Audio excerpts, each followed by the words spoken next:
morning. Good morning. This is real early for me.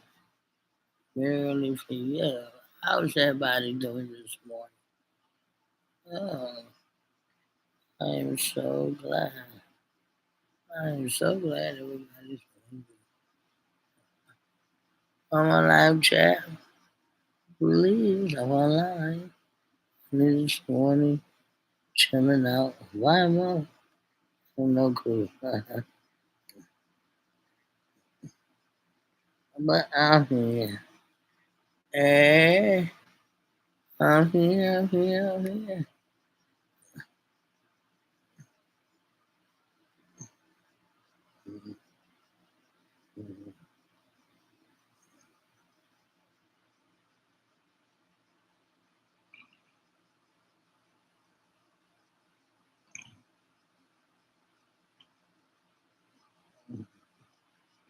Mm-hmm.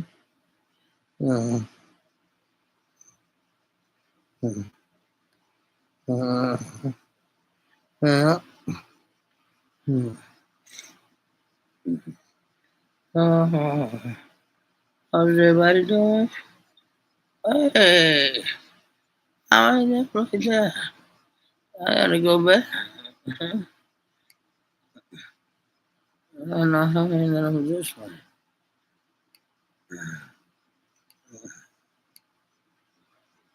Yeah.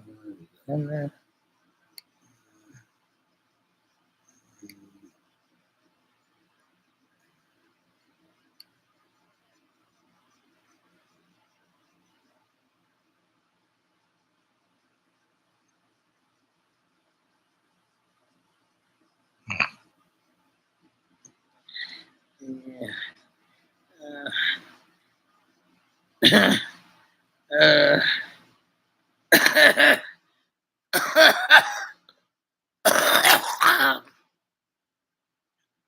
no. Oh, what a day, what a day, what a day, what a day. I don't know what I'm doing.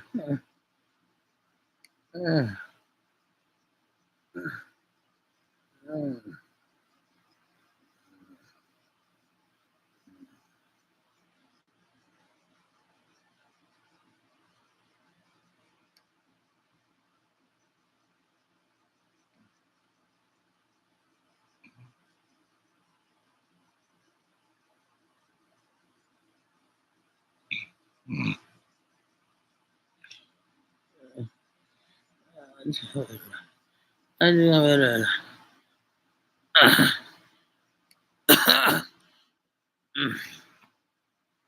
not going right now. Why? Because I'm feeling dizzy, lightheaded, yeah. I'm feeling dizzy and lightheaded, you don't go on. I want to go on shit going on for me.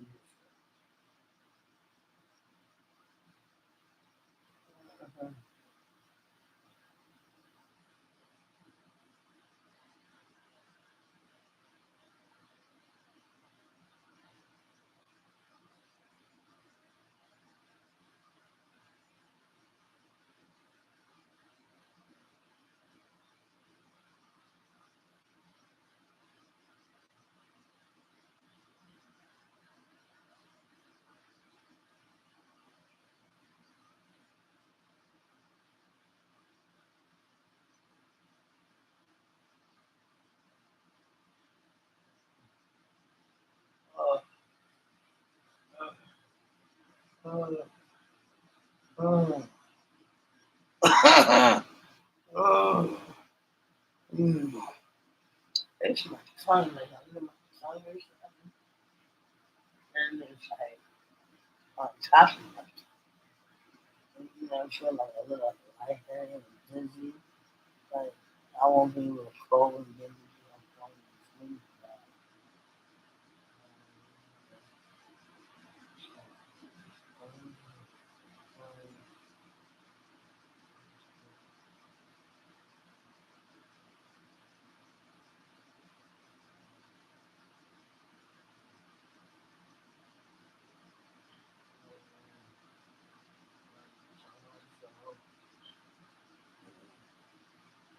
sleep. get myself together before I could on my food. It's better to do. Best thing to do. Shit. I should keep going and be strong and do what I gotta do. Right? Right.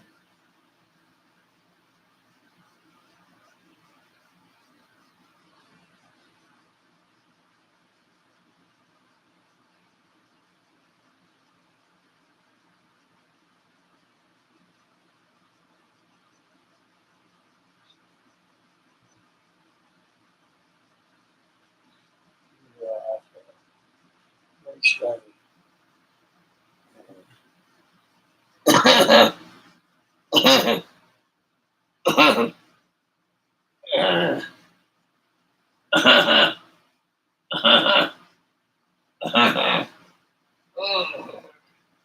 don't like tripping like that, you know? It's funny, like, my world is so tired of I don't want to trip like that. I like it, you know? So I feel that, sure that I'm all right.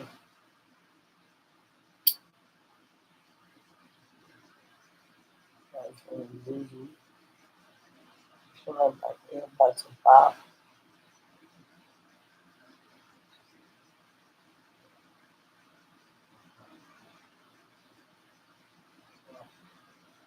Uh, uh,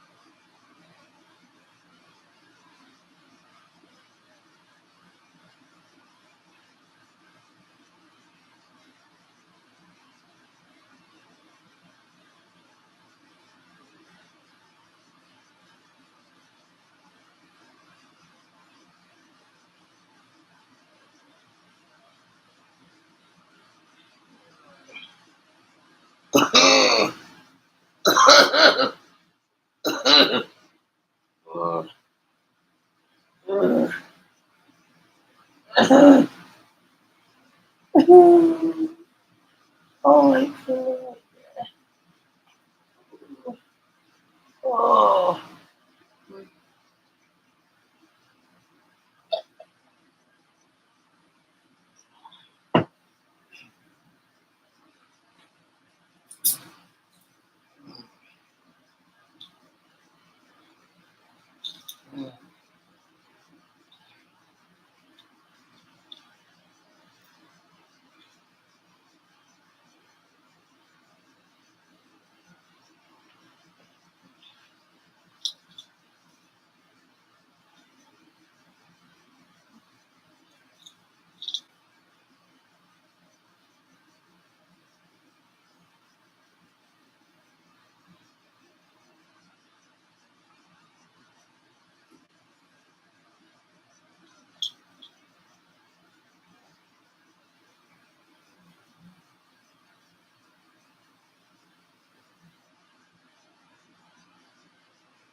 Babe.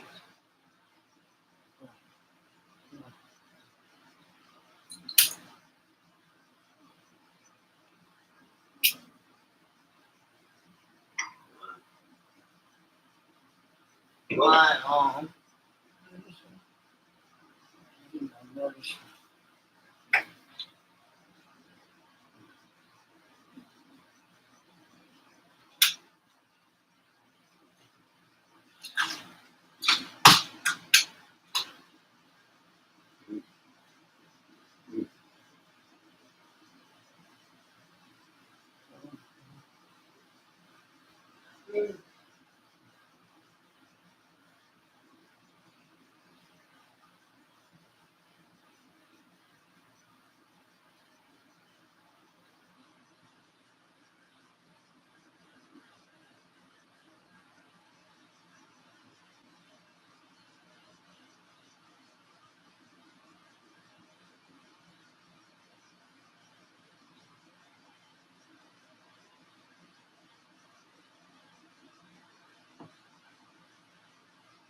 A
Slim Shady lookalike crashes somebody's Xfinity security camera and runs off.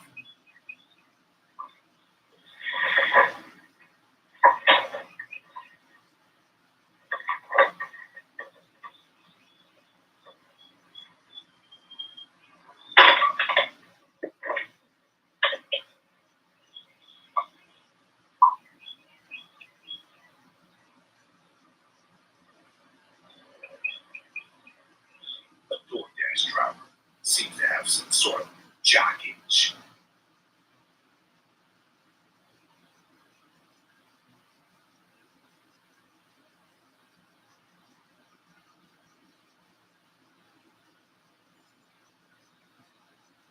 Hi, we can't answer the door right now, but the camera is recording. So please just leave us a message. Thanks for coming by. Never know what some of these people are doing with your food.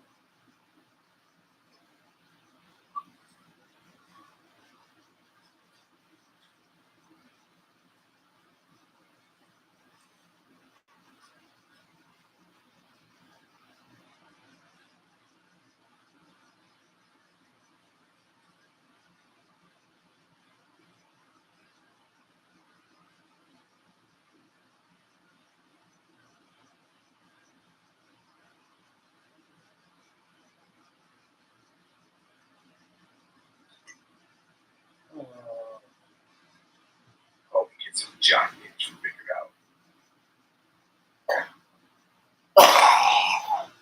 Atlanta. Apparently, this guy can't charge his phone, so he uses his homeowner's porch to get comfortable and take a minute to charge his phone. But this homeowner isn't having it.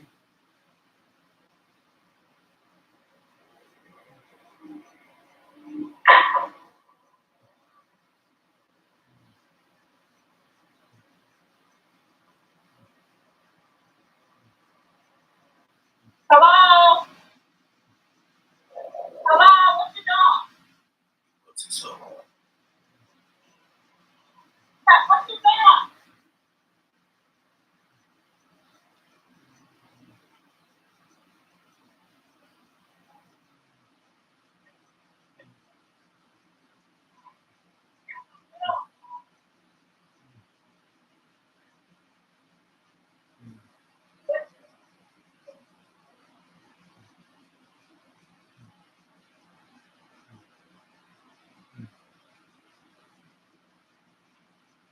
The porch prior seat, look torching a ring doorbell.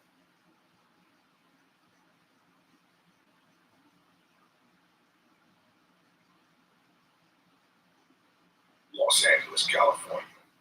A thief is seen climbing a fence to steal a Tesla Charger.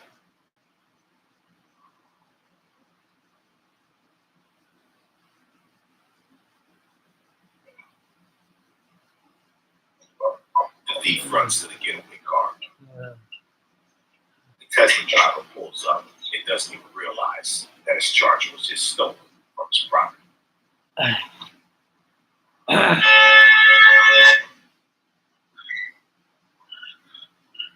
Sometimes you're just a few seconds too late.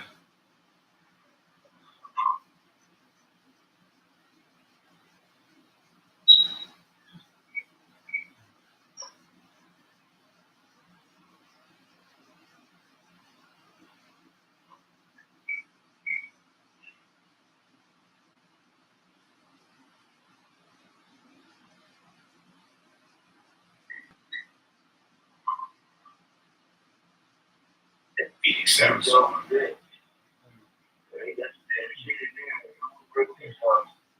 You're gonna lay it down. You're gonna come and kill your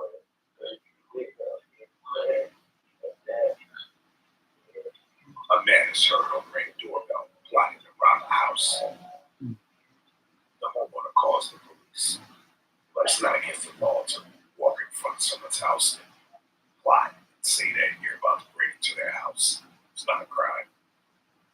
The cops file a report, but there's nothing you can do about prowlers creeping in front of your house. You actually have to break inside for it to be a crime. Chicago, Illinois. An elderly female porch rider steals a package and then says thank you.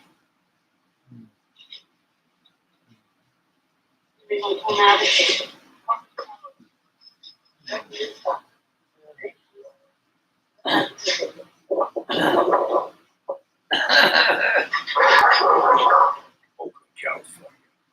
It gets real wild sometimes. A woman comes home and doesn't even realize a shootout just took place right in front of her home.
Doorbell news crime watch coming to a neighborhood near you. Hide your ring camera. Turn your ring camera into a hidden camera with Cam Master. Compatible with Ring Door Cam, Ring Stick Up Cam Battery, and Ring Stick Up Cam Plug. Cam Master, the number one way to hide your ring camera.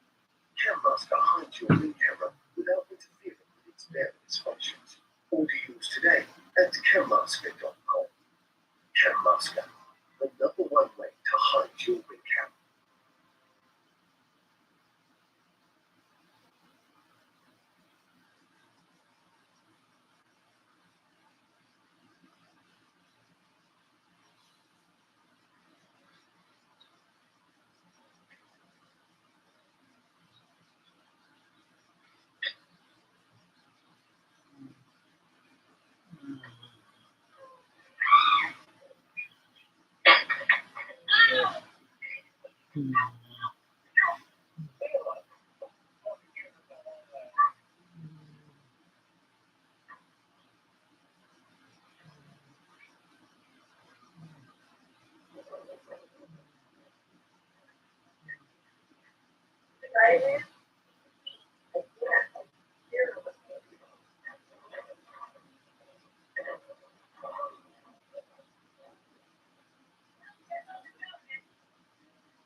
Mm.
Oh, baby, are you looking at?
Oh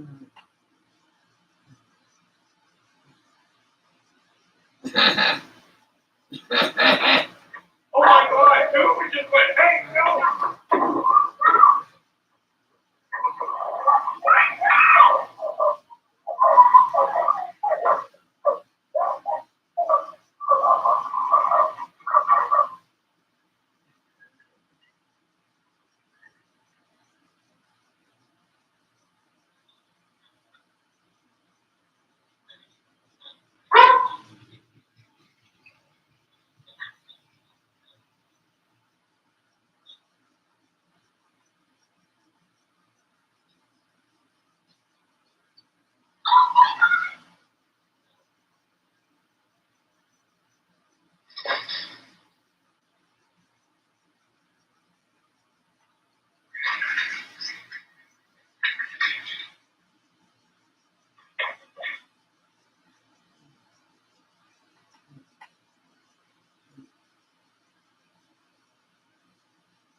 Guys, welcome back to Novella. Today we have a special video for you, a compilation of the best doorbell camera clips of 2021. It has been the most popular theme of this year on Novella, so we wanted to bring you all of the best in one long video.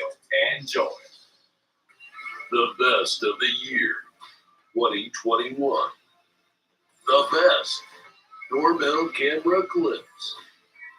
The funniest, weirdest, and craziest videos. Only on Novella.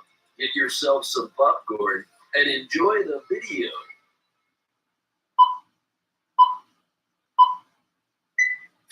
This son seems to have had a little too much to drink and forgets that his dad's birthday party is meant to be a surprise. Dude, how are you the last one to show up to your own party? That is messed up. Your birthday party, what are you talking about? What? Surprise party! Surprise party? Are you drunk?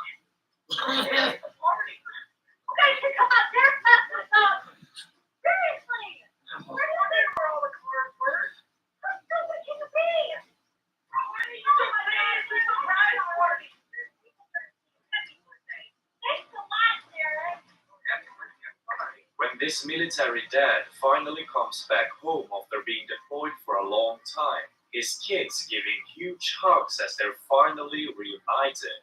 The dad and wife planned this surprise for their kids, and their reaction to seeing their dad on the doorstep is heart-melting. On with me on a journey. Season 5 Superfan episodes of The Office are streaming exclusively on Peacock.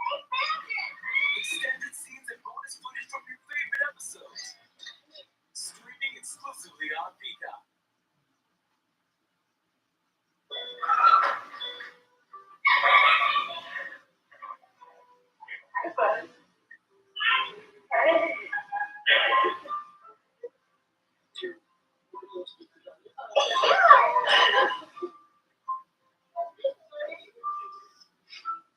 Best surprise of 2021. The greatest like every year. Even if there are a lot of dreadful incidents that are caught on doorbell cameras, they can also be used for something wholesome. Like this clip, where a deployed dad gets messages halfway around the world from his kids.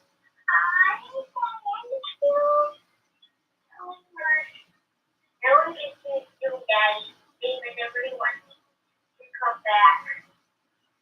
Bye, Daddy. I'm going to go to my walk. Dada, I love you so much.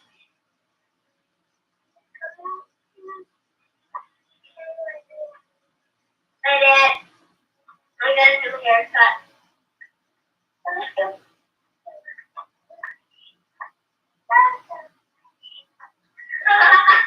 Hi, Dad. Let me not over and teach you the truth birthday today. Dad, I got to wait for riding my bike now. All I need for help is to push, and I won't go in by myself. There's no training wheels, Dad. How cool is that? That's cool. Bye, Dad. Grandpa decided to bust a move, and the doorbell camera captured the funny moment. Go over there, look at there. Where? No, David. No, David. No, David.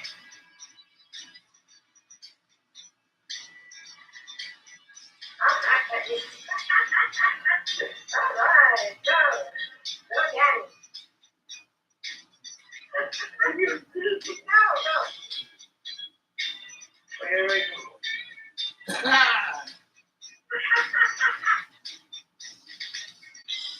right. This city just had an ice storm, and this family's driveway was covered with super slippery ice. So when this man was going to deliver packages, he had to improvise.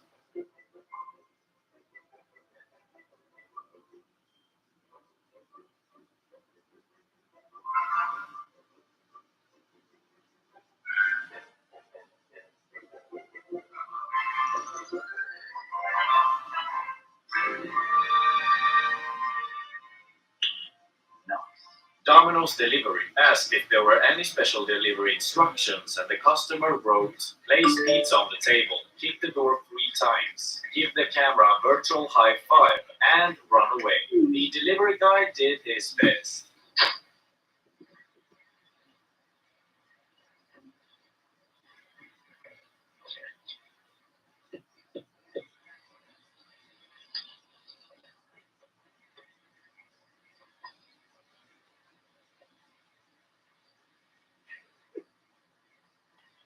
Family runs into the house in panic when a very loud thunder strikes, but the dad hilariously trips while running.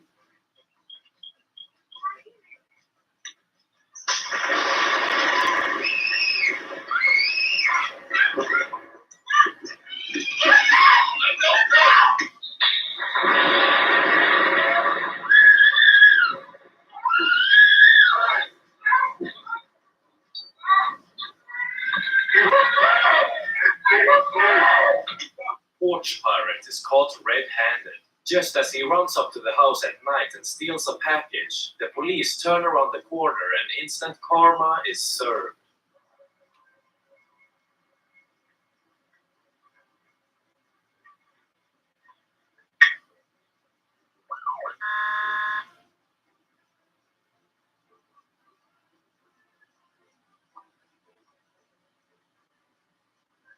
This girl's Jamaican neighbor doesn't like trick or treat.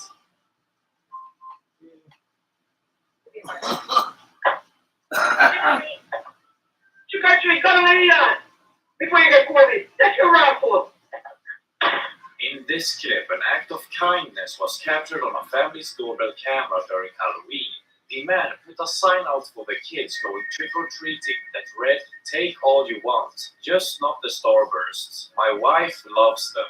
These 2 boys took the joking sign to heart, taking candy from their own Halloween bags and leaving it at the doorstep. Harvest menu is one.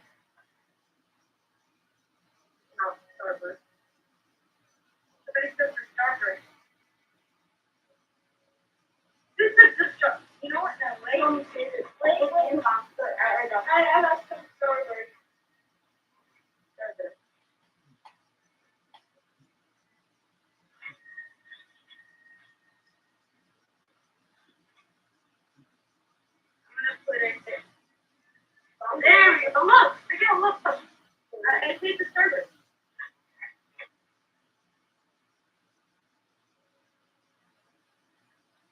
I'll put it in. I gave him the server.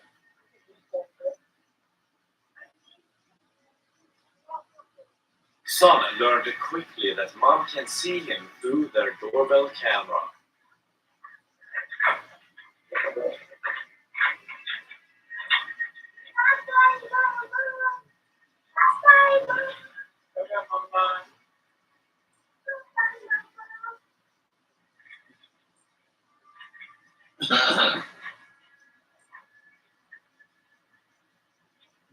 This man leaves love messages for his wife every morning while she's asleep, so that she can look at them later. Hey, you. All of you. Good boy. I love you, babe. I'll see you later today. I love you, baby, and I'll see you when I get home. I love you. Later. Love you. It's chilly outside. Bye-bye now.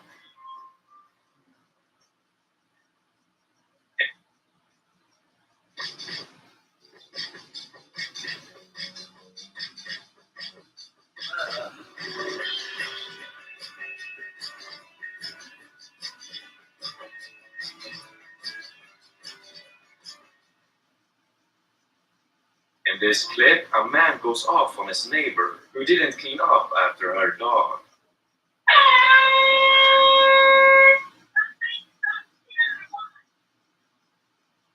Clean up your dog poop. Excuse me, ma'am. Hey, you, clean up your dog poop. Stop letting your dog poop on my lawn. I have you on video. Come pick up this nice pile of shit that your dog left in my yard. I've been waiting for you for 2 days. You. Disgusting. Disgusting. Look at it. I have children here. That's your dog. Please pick it up. This will be every day. I will watch you every day. I have you on video. Pick up after your dog. Please pick up after your dog. Please pick up after your dog. Thank you for picking up the feces from my yard. I appreciate it greatly. Greatly appreciate it. Please leave my yard. You're trespassing. Get off my yard, you and your dog. Thank you very much. Thank you for being a courteous neighbor. Thank you for picking up your dog feces, ma'am. Thank you. Guy shoots himself in the leg while trying to break into a house.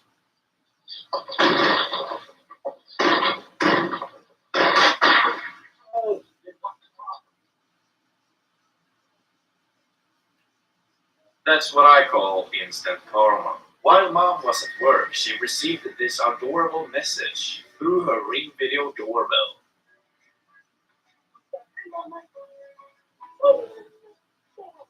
Hey, your mama.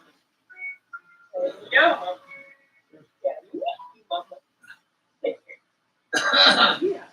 Here's also a message to Mom at work, but it's a little different, although still very wholesome.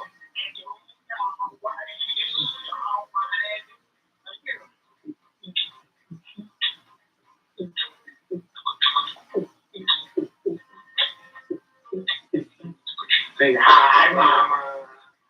Hi, Mama. An Amazon worker makes a life-saving delivery when a 92-year-old woman with advanced dementia wanders off from her home.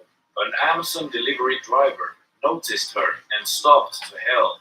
Thanks to a medical alert bracelet she was wearing, the man called her granddaughter. She was away picking up her mom from the doctor, but she gave him their address and he kindly took the old woman back.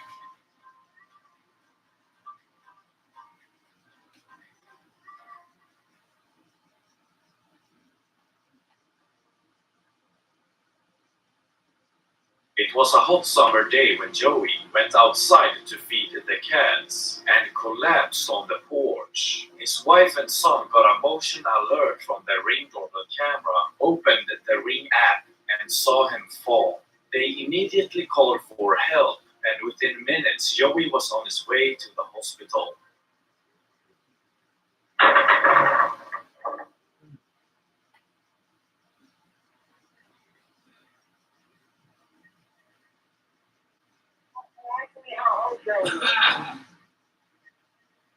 Doctors said he suffered a cardiac event and had to spend a few days in the hospital. Thankfully, he's recovering back at home now, all thanks to the camera capturing the terrifying moment as it happened, so that the family could quickly call their neighbor and 911 for help. This 7-year-old went to a neighbor's house for help when she saw a bobcat on the street. Nobody was home, but luckily they were able to talk to her through the doorbell camera until they got home.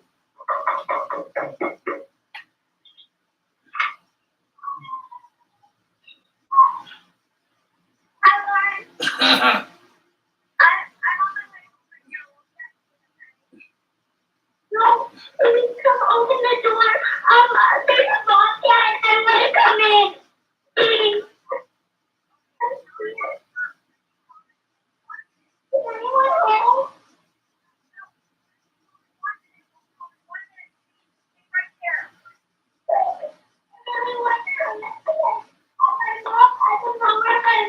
I think my mom left home and I saw it.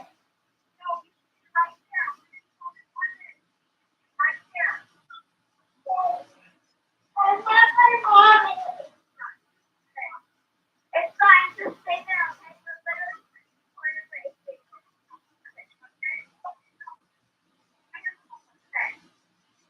Can you call my mom?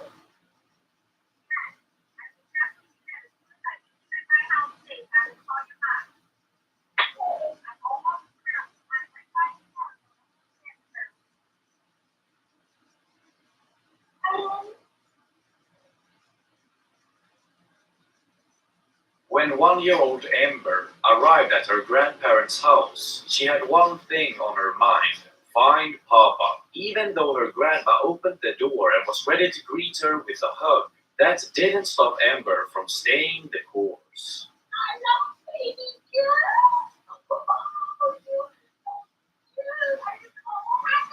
Okay, Papa. Hey, Papa. Yes, we ran by me. That's for you. Ducks coming through. This was the first time he had seen a brood of ducks parading through his yard.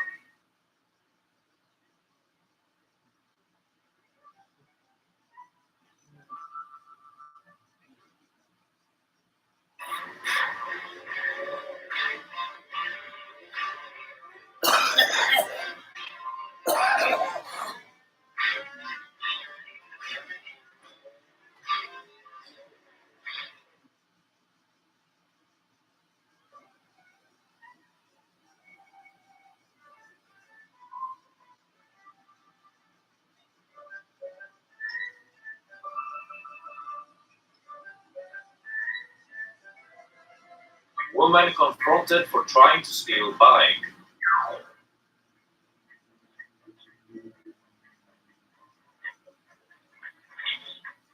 I'm sorry.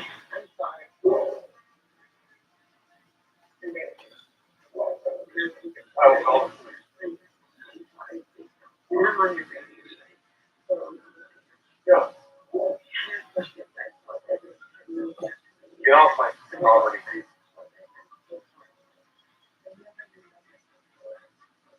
You probably shouldn't get.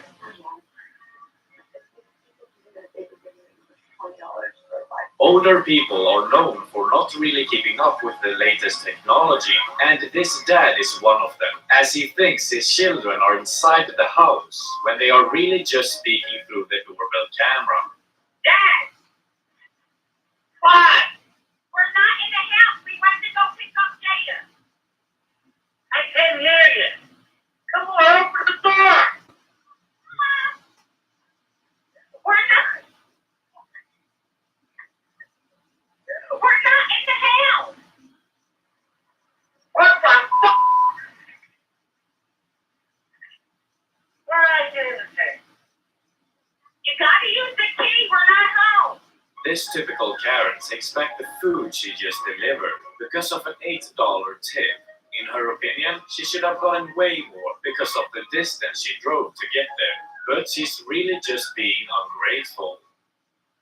I don't think you realize where this coming from, but I need to speak to you. Exactly. Where this coming from, I don't think you realize the distance that it's coming from, because then you would never actually have given what you do. So, I mean, you can come and face to face. Because I drove 30 minutes. And it was really bad, and I got to see clearly. So I don't think you realize where you live from. And, well, I think it's weird. And the restaurant, you really have fun. You really heard me say that, and you're in Smithtown? It's not. You need to try to drive it. I just drove it. It's 30 minutes. It's 4.5 miles. I don't think you realize how far it is. But I think I don't understand how fast, so I think you need to adjust your step. To make it right. You need to eat the higher step.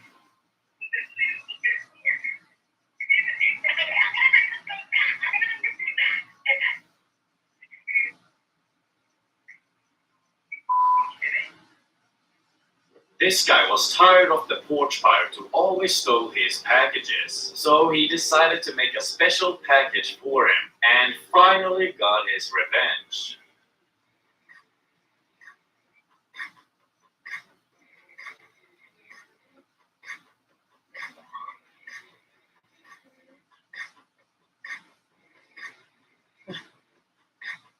This dog called Bonnie figured out she could press the button on the Ring video doorbell to get back inside.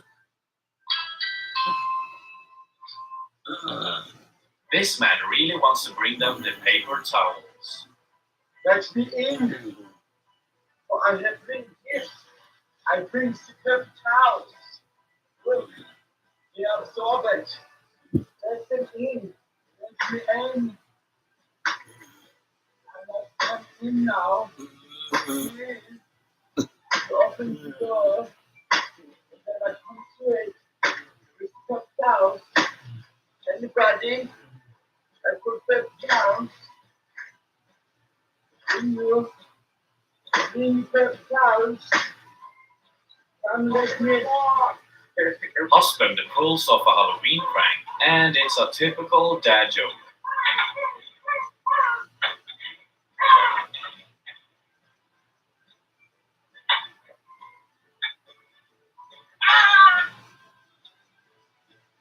This dog gets very confused when she hears her owner from a Ring camera. The dog was outside and the pet mom was away, so she thought she finally had the freedom to express herself and bark her heart out. Little did she know, pet mom had a Ring stick-up cam and knew when she wasn't behaving.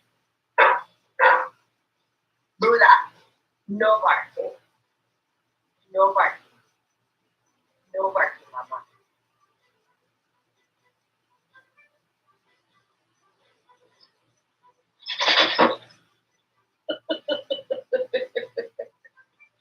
No barking, mama. This 6-year-old was playing basketball with his dad, and while trying out some trick shots, the kid made this epic shot from across the driveway.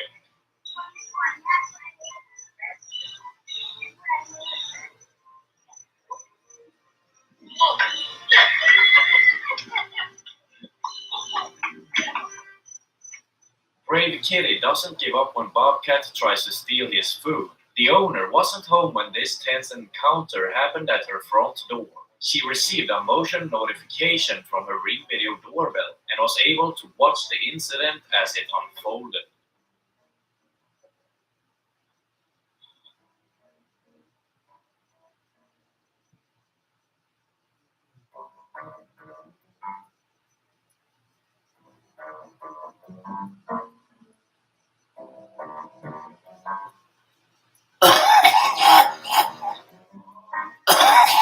This creepy footage shows a man peeking through a window into a family's home, But thanks to the ring home security system, they could scare him off with a siren.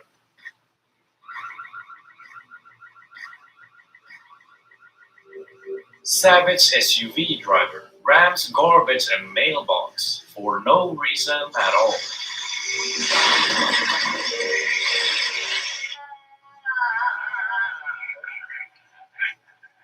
A family set up some classic Halloween tricks to scare the guests, but apparently the trick wasn't just for humans, and these raccoons had no idea what was waiting for them.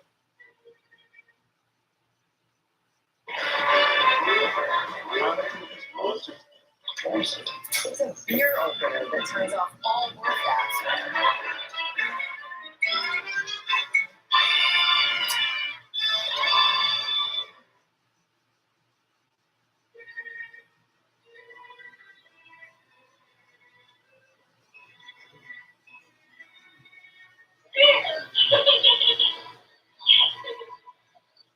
Woman terrified of snakes gets a shock when one of them has gotten into their home. A snake on the house! Hurry! Hurry! A snake on the house! Hurry! I don't know where it went! Oh! I can't live here anymore! Hurry! By the front door! Oh no! I don't know where it went! Dave, I don't know where it went! This dad is in a hurry, but has to leave his kid off at Mama's house first.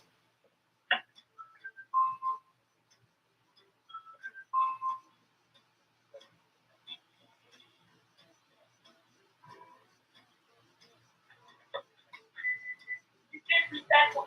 So, hey there, big away. Y'all disrespectful and I can get no Alright, have fun.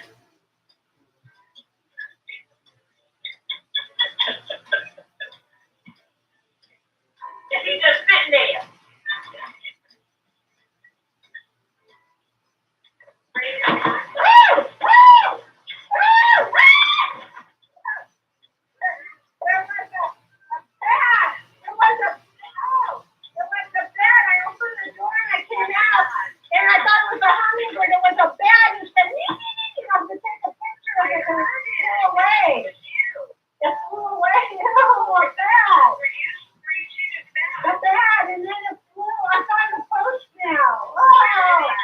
This guy was fed up with his dog barking her head off by the door, thinking someone was out there, and he did this to make her stop.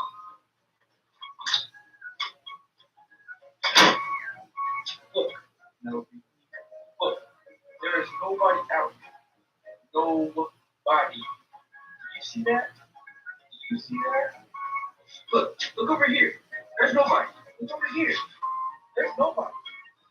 There is nobody out here.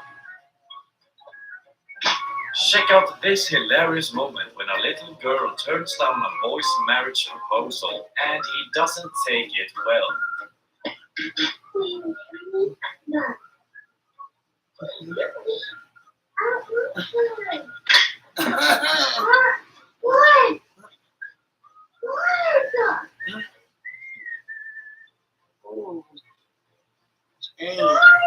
These dogs really love their mail carrier. It's the best time of the day for these pups when he drops by. The dogs were so excited they sprinted over to the front porch to say hello.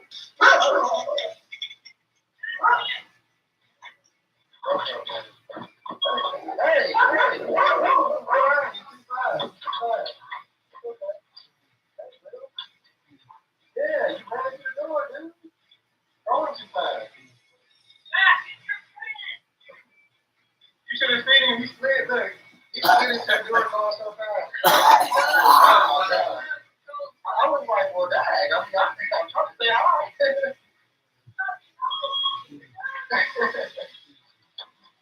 Oh, man. Hilarious.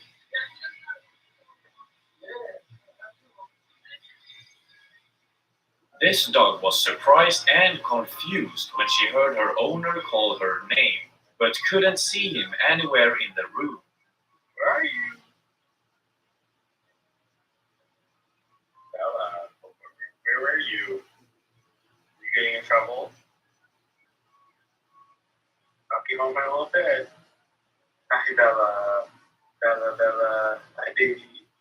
Hi. Here you are. Here you are. Hi. Hi, cutie. Hi. You're such a good girl.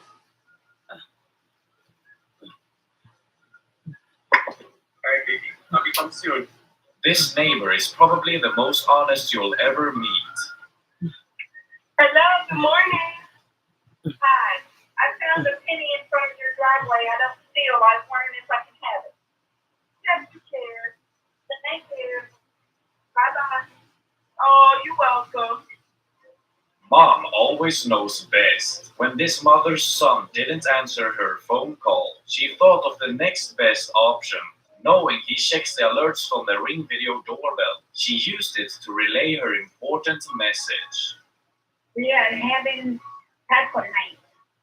So if you'd like to eat, you just come over and you're welcome to get it. You hear me? I called it, you didn't answer because I've been too busy. But anyway, we are having taco night. Good night. Good night.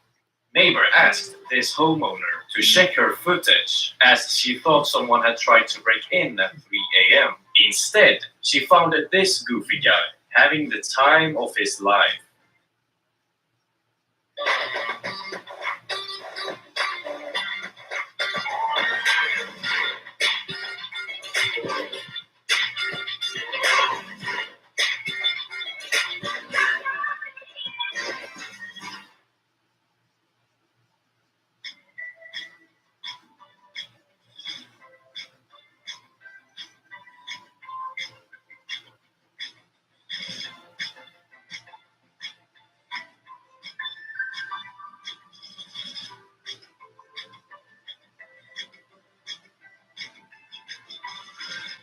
Dad tries to act like he didn't break the glass door, but what he didn't realize was that it was all caught on the doorbell camera. Nico! Come here!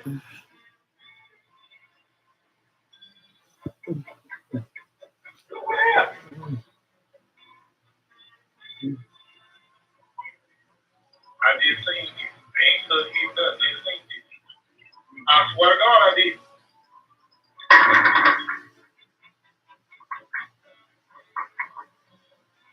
I swear to God I did. Kid is hyped when the pizza arrives, and the delivery guy joins in, unaware of the doorbell camera capturing the funny moment.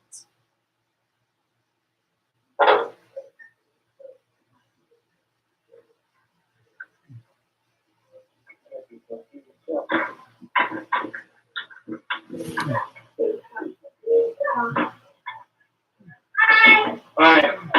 How are you?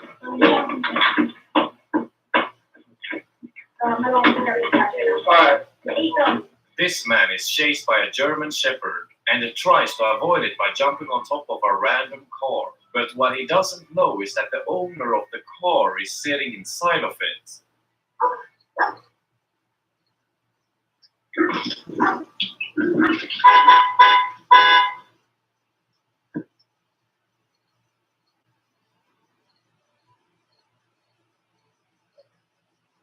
good? I saw that motherfucker this morning. This woman is doing all that work for nothing.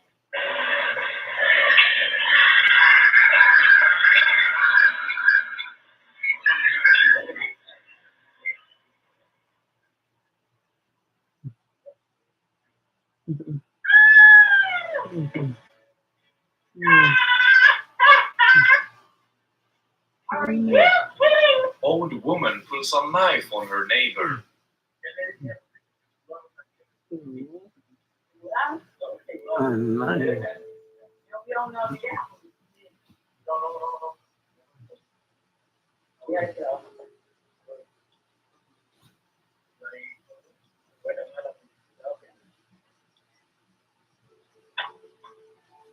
Woman lost her wallet at Walmart, but she couldn't have been more lucky as this wonderful Florida man drove to her house and returned it. Camera recording.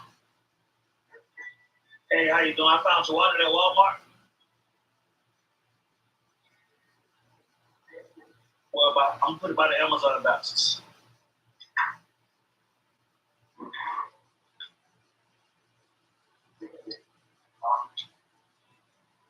Thank you.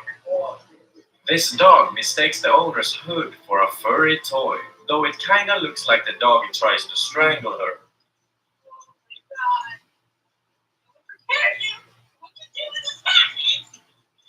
This is not how I want to go out, Ursula.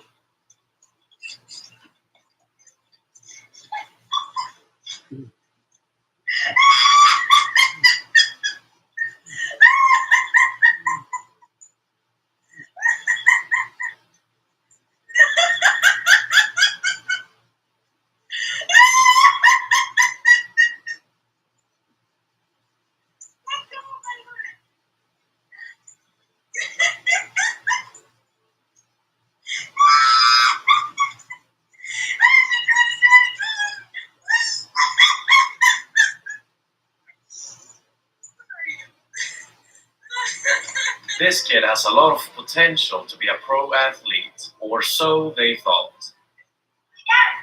Be back. That child is going to be a pro athlete.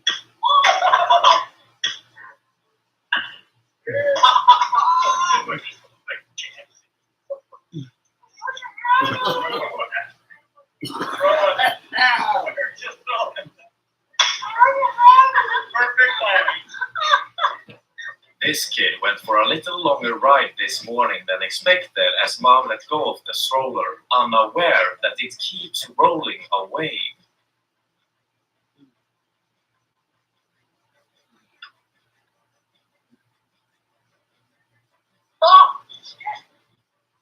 Fortunately, the kid didn't get hurt. This man is probably the worst delivery driver ever.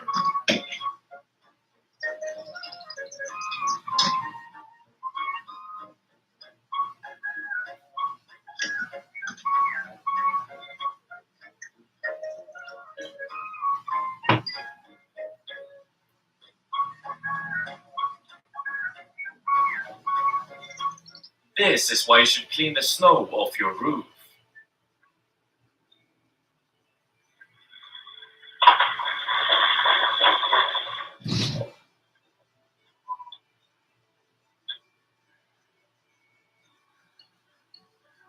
I almost died.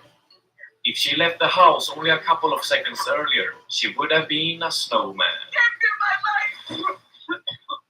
Those are my legs. Oh, hey, you can grab my bike. Oh, that's better. Jokes aside, I'm glad it didn't fall on top of her. Some people are just too dedicated, and when this giant bear was standing in the way of the house, it didn't stop this Amazon driver from making his delivery.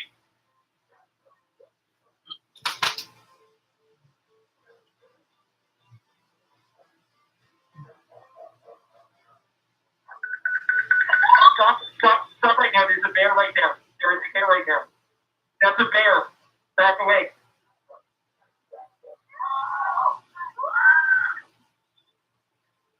Go back to your car. That's fine.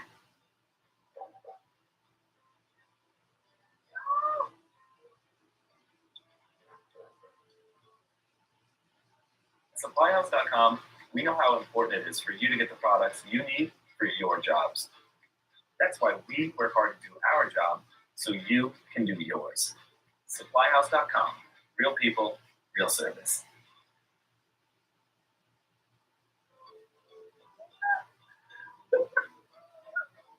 This boy's reaction to the first snow will melt your heart.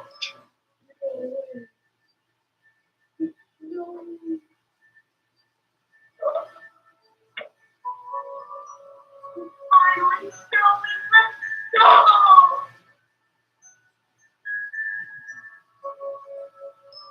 It's finally snowing. Yay. When being thick on a doorbell camera goes wrong.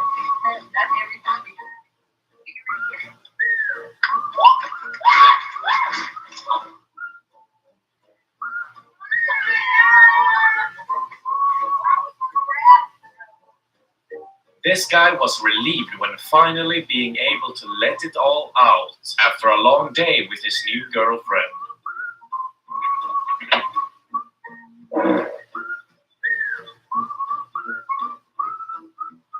Christmas came early for these kids, as their gift from mom was found. The box was too heavy for her to lift to move from the porch, so thinking quickly, she threw a sheet over it and hoped for the best. Man.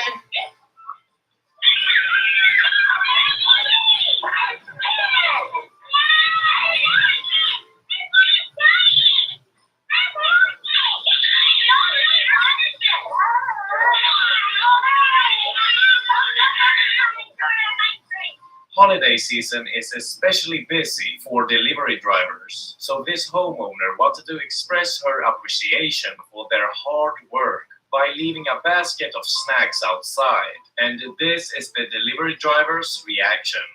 Hey,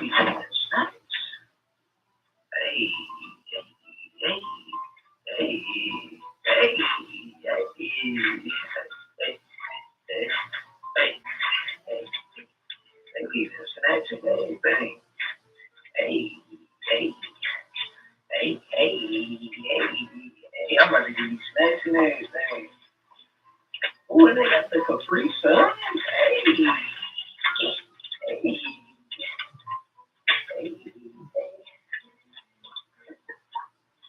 Here's another homeowner who wanted to show his mail carrier a little appreciation by giving her a special gift, and the woman burst into tears.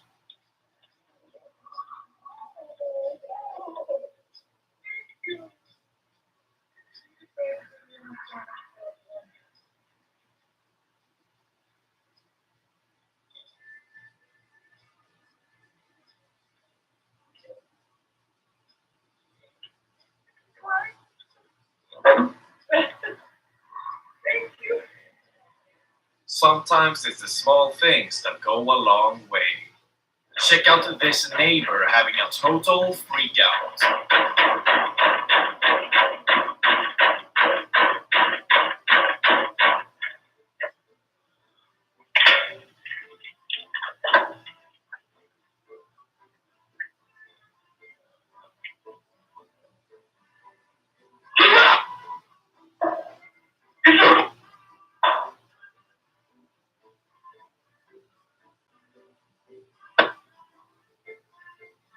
We can't answer the door right now, but if you'd like to leave a message, you can do it now.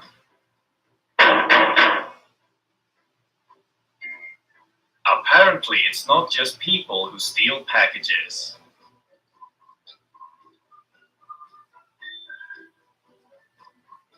Watch this FedEx guy throw a brand new flat panel TV over the fence.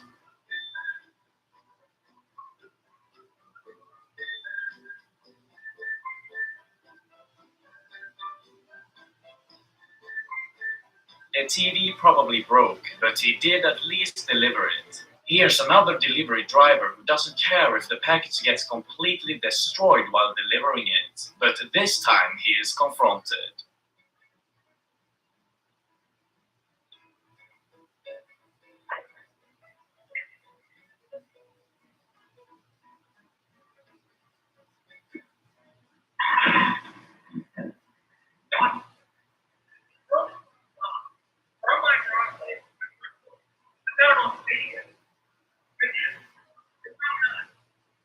Why are you stopping me and telling me this? I'm not everyone does, right? Alright, I'll just ask you to make sure your stuff is right. Yes, I got it. Oh, that's right. Listen,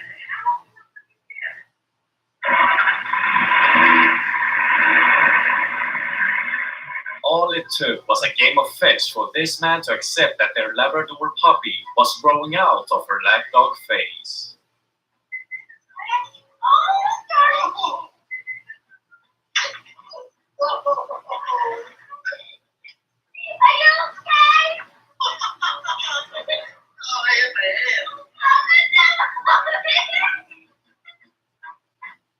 This is why people have dogs.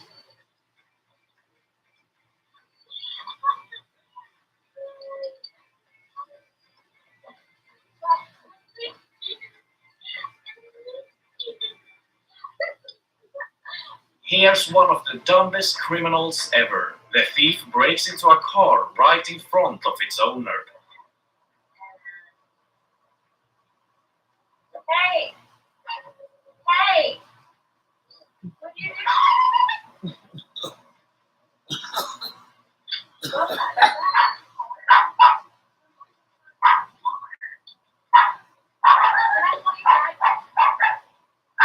Hey! This guy somehow forgot to put his car in park, and this happened.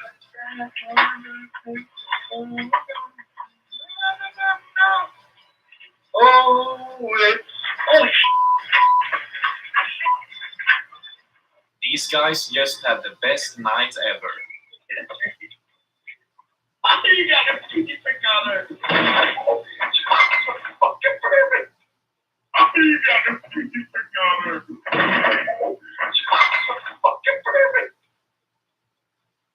This dog doesn't need an owner. He's the owner of himself.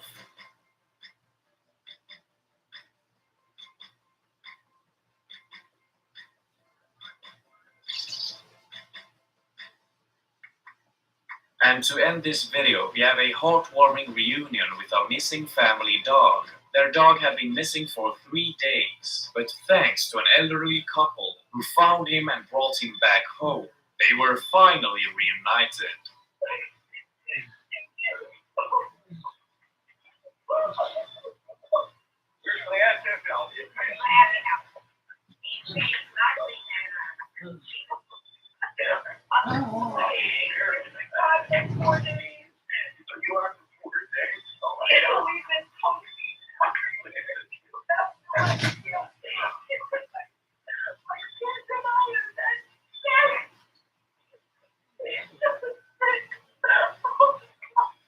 Neighbor is angry because he wasn't invited to the party. It's your new neighbor. If you have a party that big again, Yeah. I'm calling the cops. It's too loud to not be a part of that. You invite me next time. You're the damn neighbor. In this clip, some guys try to get their married friend out, and it's hilarious. Hey, fucker, you've been ignoring our phone calls. You've only been married a week. This is bullshit. You're coming out with us tonight. Every Tuesday, it's a $2 Tuesday. Come on. You don't have to tell her. We'll be back by 4.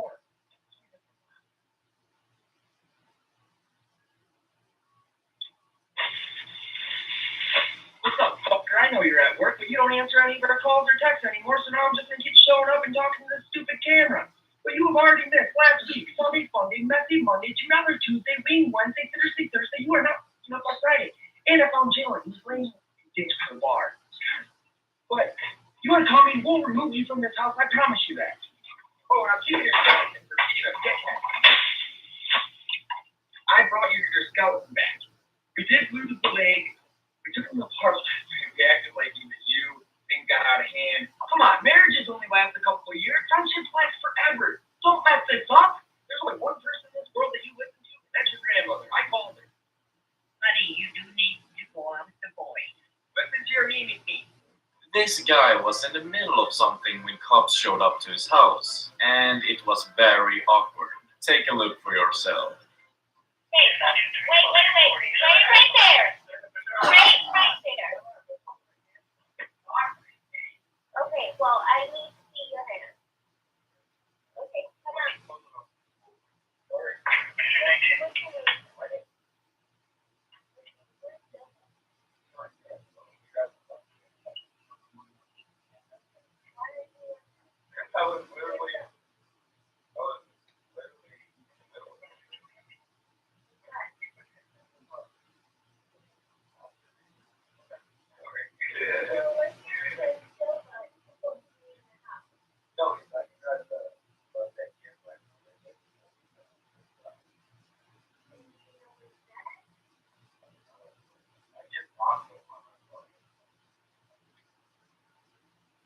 Amazon worker gets poked by a cactus.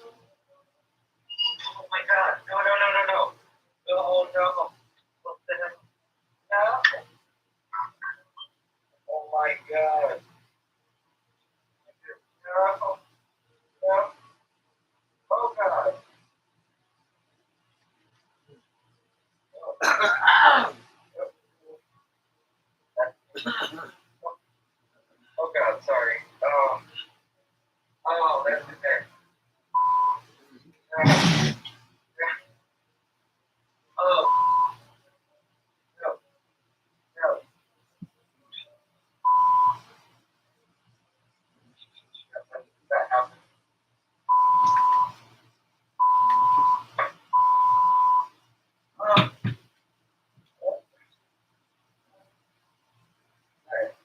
this doorbell camera clip, a Florida man was caught on camera licking the doorbell.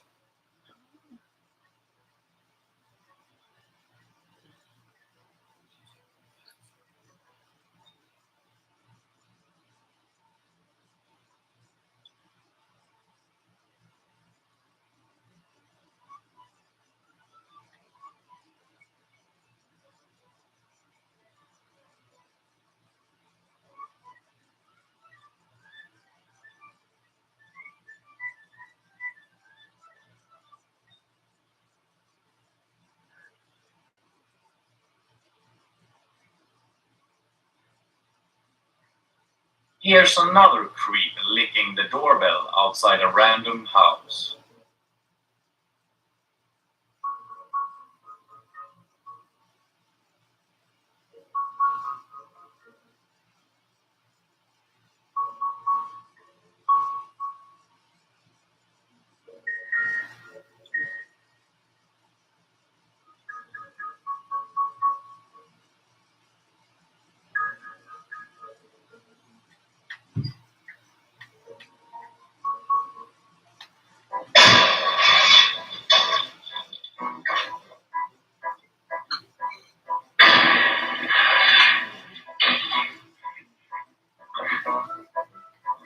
These terrifying pit bulls charge towards a mom and her 2 kids, and the mother saves her daughters from getting mauled by them.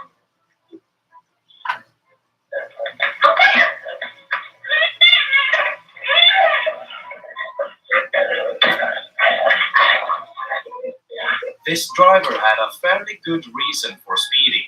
She really needed to get home as quickly as possible to pee, but the police officer did not accept the excuse and arrested her. Oh, I have to pee on myself. Please, come on, please. Now y'all want to lock both doors. Tell the lady that was driving the white Honda she might want to come out and talk to me before I tow her car. Sorry, Well, there you go, sorry. you can tell her I had to pee. I'm sorry, but I had to pee. What did I do wrong? My fault.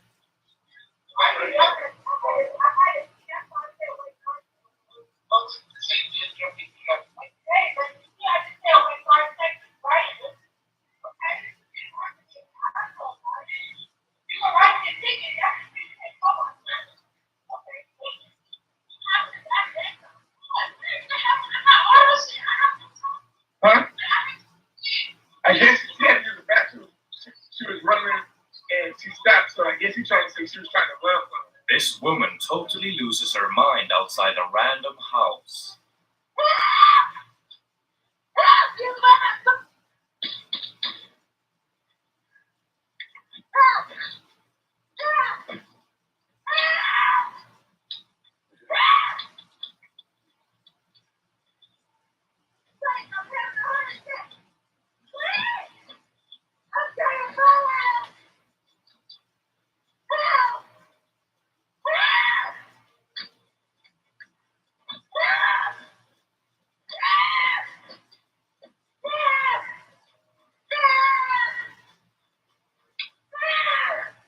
What would you do if you saw this big boy on your porch?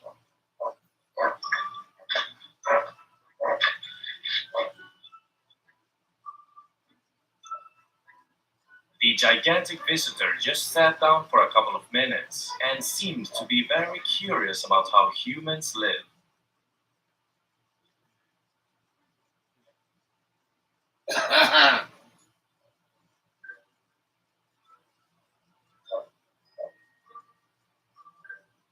This crazy Karen hates doorbell cameras.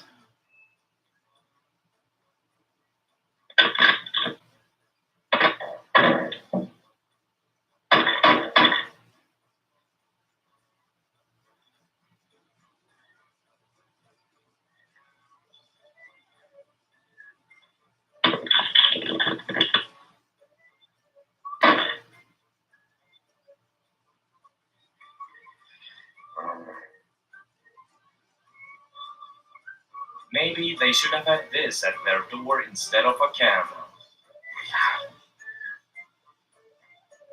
This guy forgot to hold the door for his wife. and I guess it was out of the ordinary.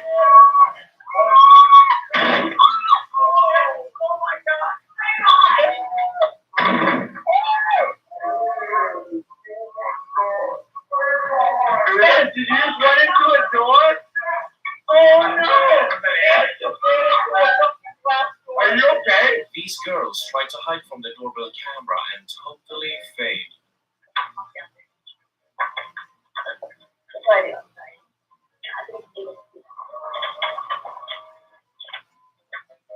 Write in the comments what you think they were hiding from. Watch why this turkey chickened out. Hey, turkey, get the hell out of here. Who's moving it right away? When this Amazon delivery guy was swatting insects, he accidentally threw one of the packages on the roof.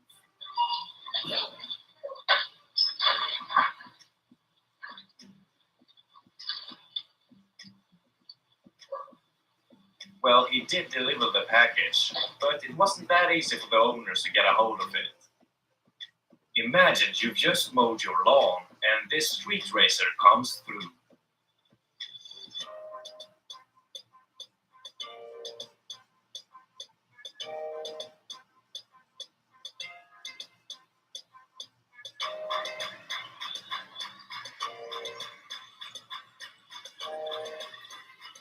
These guys were getting chased for stealing a car. They then crashed it and ran away.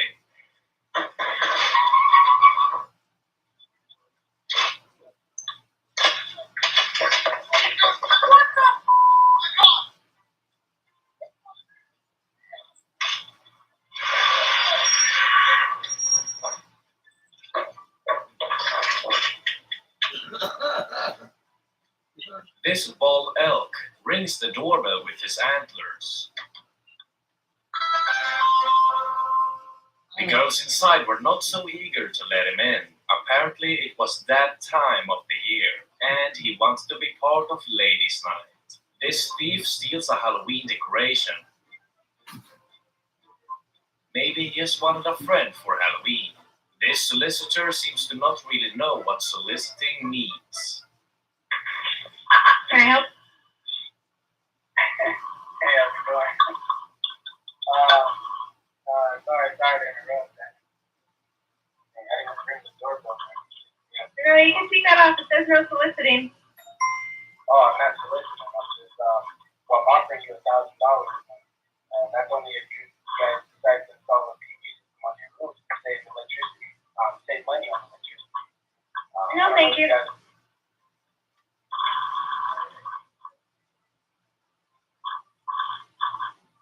The homeowner was at work when these guys tried to break into her home, but she saw it unfold live on her phone and scared them off.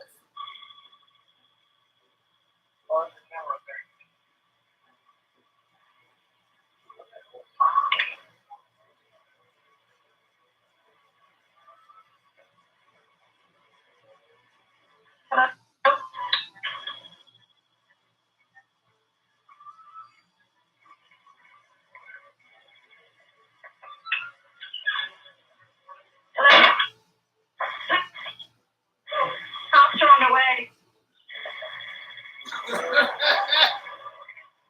She was able to share the video with her neighbors online and ultimately confirm their identity. This dad was in for a surprise when a turkey approached him.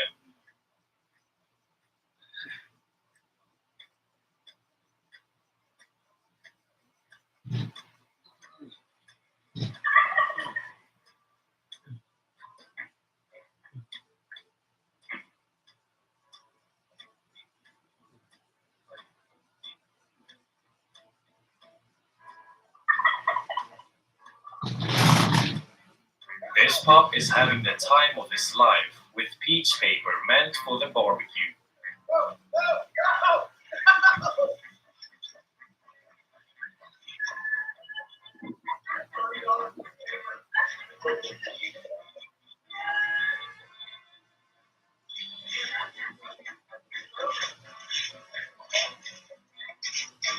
It might have ruined the barbecue, but for him it was totally worth it. Everyone knows that firefighters are real-life heroes, And this video proves it when a firefighter rescues a family's pets from a massive fire inside the house.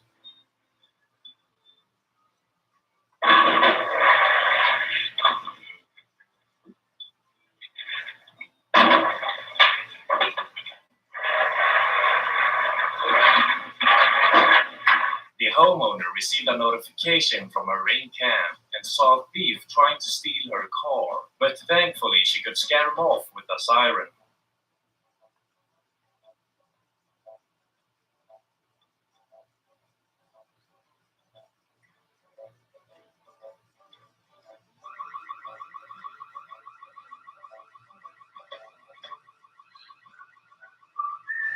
Here's another kind of thief trying to steal a car, but is probably smarter than the last one.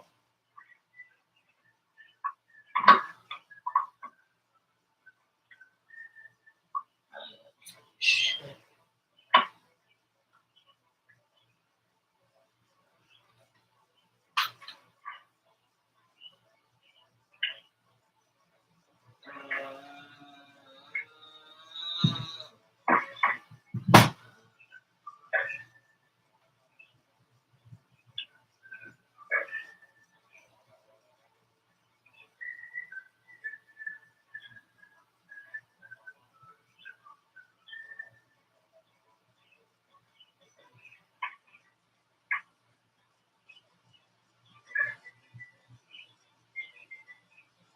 This girl couldn't go door to door to sell cookies due to the pandemic, so instead she practiced her best sales pitch on the doorbell camera. Hello.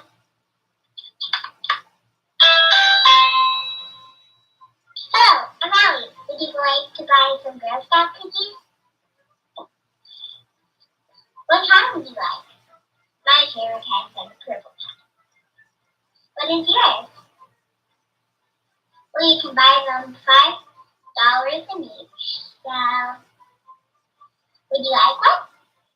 Or 2 or 3 or 4 or 5? Or 6 or 7 or 8 or 9 or 10? I don't know, maybe 11 or 12. Well, which one? Check out this creepy guy sniffing on kids' dirty socks outside a random house.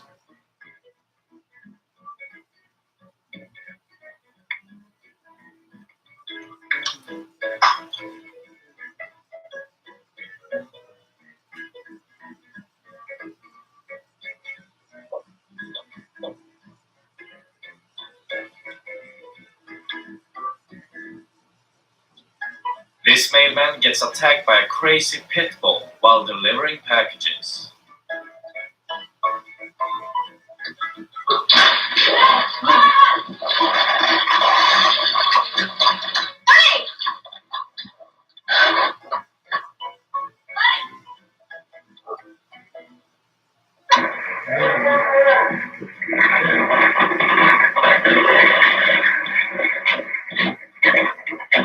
Probably the weirdest clip of all is this man taking a serious poop in a doorway.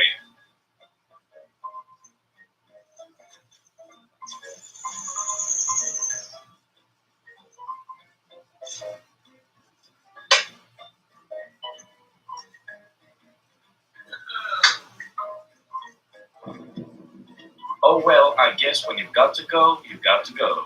This little guy is probably the coolest trick-or-treater ever.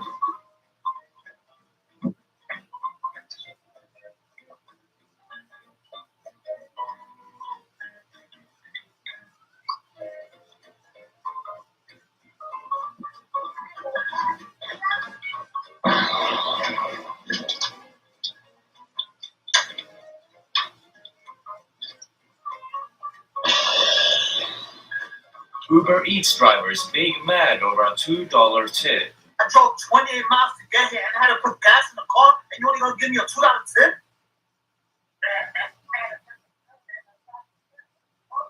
Bro, now you bugging, bro. $2? What is that, bro? What is that? What? Nah, bro, I'm not jacking, bro. You gonna have to come outside, bro. You gonna have to come outside, bro. Come on, bro. And $2, bro. Now you gonna have to up this, bro. What's $2, bro? What's $2, bro? $2 is $2.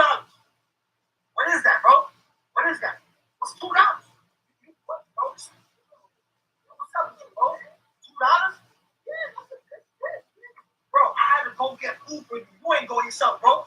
Yo, respect the delivery person. I respect it, bro, but the food is expensive. I can't eat no more. Bro, $2. Bro, you ain't getting your food, bro. $2. $2. Bro, get over.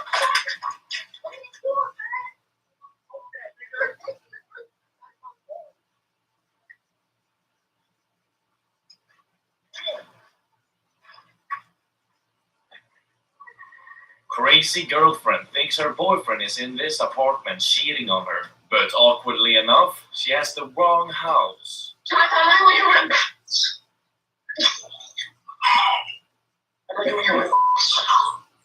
Man, When the homeowner was at work, he got an alert on his phone. He opened the app to the shocking sight of massive billows of black smoke rising from his neighbor's house. But he also saw that the fire had somehow spread to his garden as well.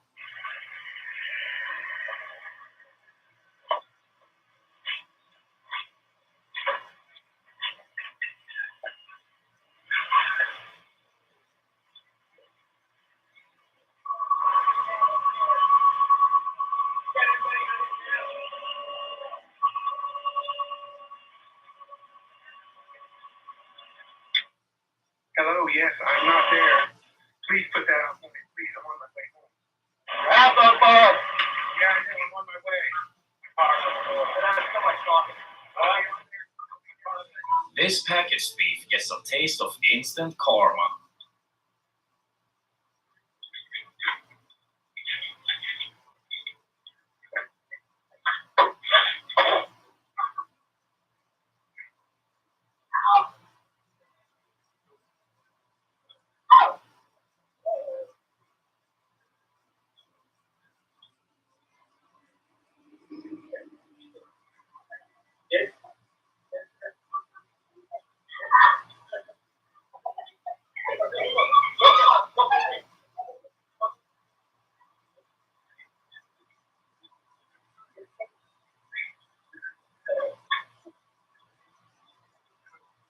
This family's Thanksgiving duck was smoking hot, literally.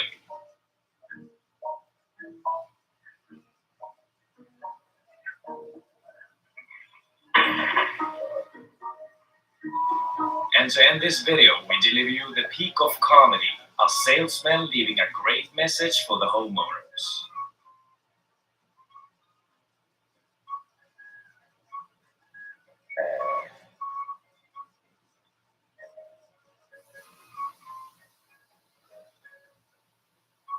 Maybe it was actually the homeowner farting in the speaker to tell the person he isn't interested.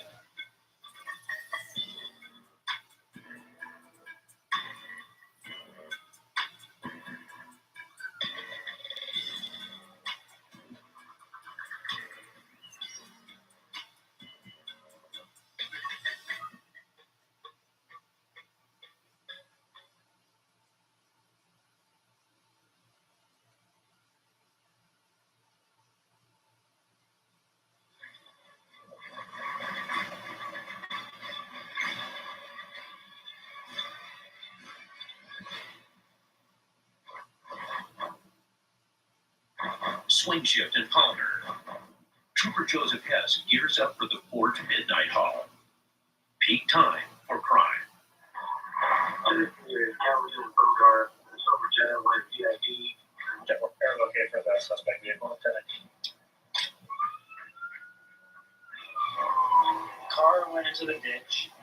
The owner of the vehicle called us and said that a was driving. He just got out of jail.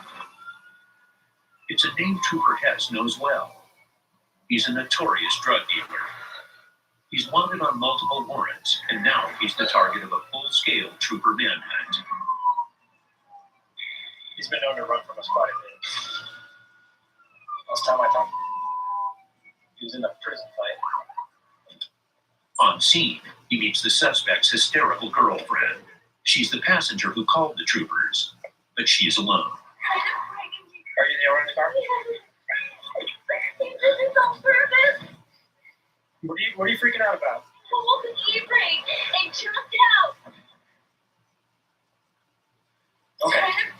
Back on 17. Please send me a second unit. This is on purpose. These drug dealers don't get Oh, I know who did it. They're trying to free me to get all this stuff. Frame you from what? He left his stuff in that car. He put it in my name. You knew he had warranty. You let him drive your car? What do you think was going to happen? So is there drugs in that car? I put it on the drugs and I got scared. Oh, so you're driving a car with drugs in it? I threw a tin. I don't even know what was in there. So there's probably drugs in there, right? Well, yeah, probably. If Trooper Hess can find the drugs she tossed, he'll arrest her for possession. Then she might be ready to trade some info on her outlaw boyfriend's whereabouts. Where'd you throw that container at? Where's it at? What color is it? Blue, green, and I have a can. Sarah, stand up and walk over my car. Put your hands on your back. I'm detaining you until we figure out what's going on, okay? Because you told me you just did some drugs. No. I'm just going to hold on to you until I find some. I can't let you wander around like this next to the roadway, okay? Have a seat. Have a seat. There you go. Trooper Phillips and the Wasilla PD K-9 unit arrived to find the missing stash. Whoever Mitsubishi that is, I'll be back about that far and then give me a free run around the truck with the dog. Okay. The car with the dog. Sounds good. You see if we can find this container. Hinges on everything.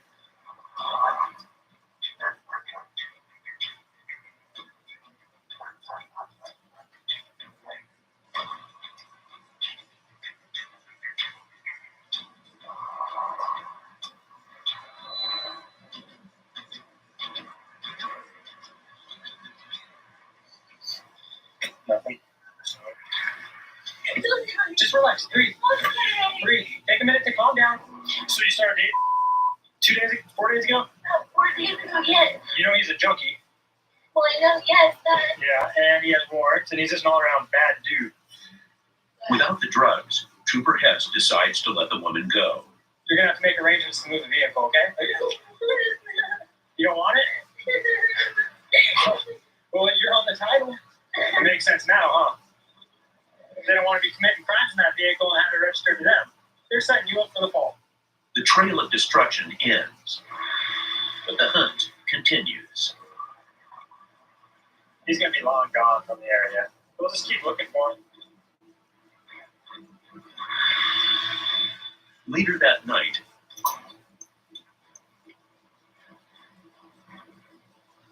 a new shift of troopers hits the streets to continue searching for the wanted dealer.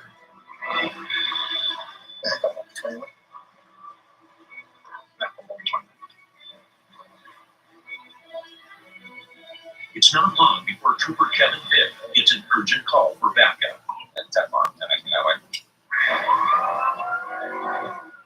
of the other troopers, Dr. Chop, stopped here at KGB, and when the vehicle pulled over, 2 males bailed out.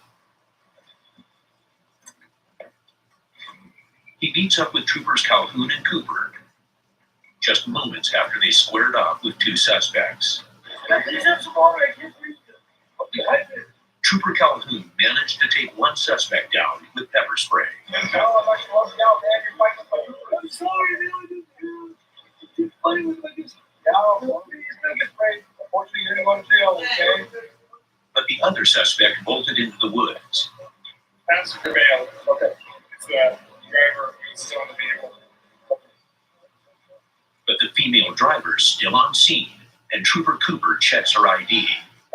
Folks are getting no need to just pick them up. I don't know it.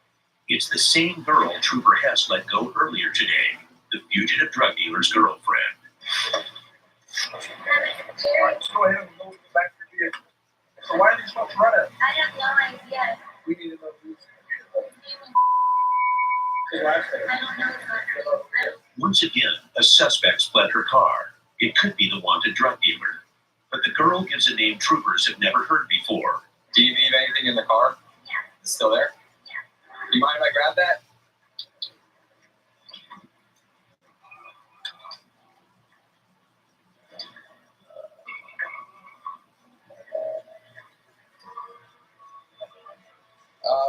It was actually Bingo. The ID in the bag belongs to the fugitive they've been hunting all day. You're gonna turn around for me. Just get right back. You're under arrest for felony hindering. Because when we asked you who was in the car and you knew it was when you knew you had a warrant, and then you lie to us repeatedly. Their man's on foot in the woods. This is their best chance to catch you.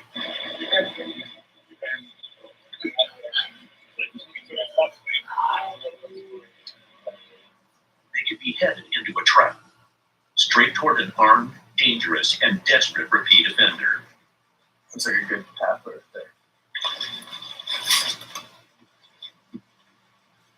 Ready to cut back out of it.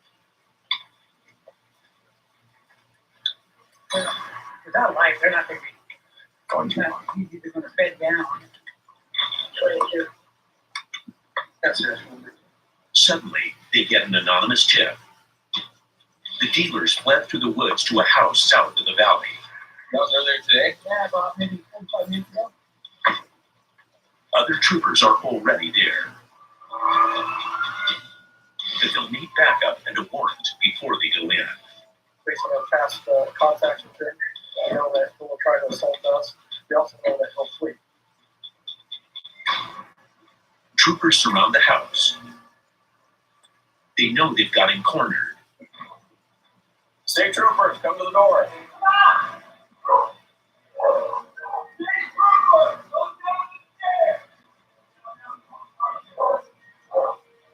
State troopers, come to the door. He assumed that if he didn't come forward, he would just leave.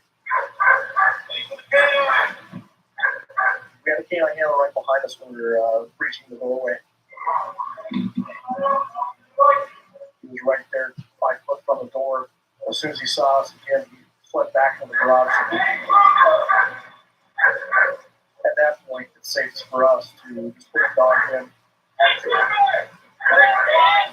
Time to end this. Troopers breach the front door. I swear, I wouldn't let her. She kept saying, please, turn yourself in and go. With her boyfriend now in custody, the drug dealer's girlfriend begs to be released. But she did, and she's going down with it. This is what you do to people around you. This is what you do to people around you. I'm dealing with people the last 5 years. This is what you do to people around you. Every single person that you get around, this is what happens. One of the valley's key dealers is finally in trooper hands again. He's looking at doing some significant time from this arrest. Go ahead and step out. This guy thought that he could leave our traditional jurisdictional area and leave, thinking that we wouldn't go out and look for him. Unfortunately, he was wrong this time. We were the Alaska State Troopers. We covered the state of Alaska.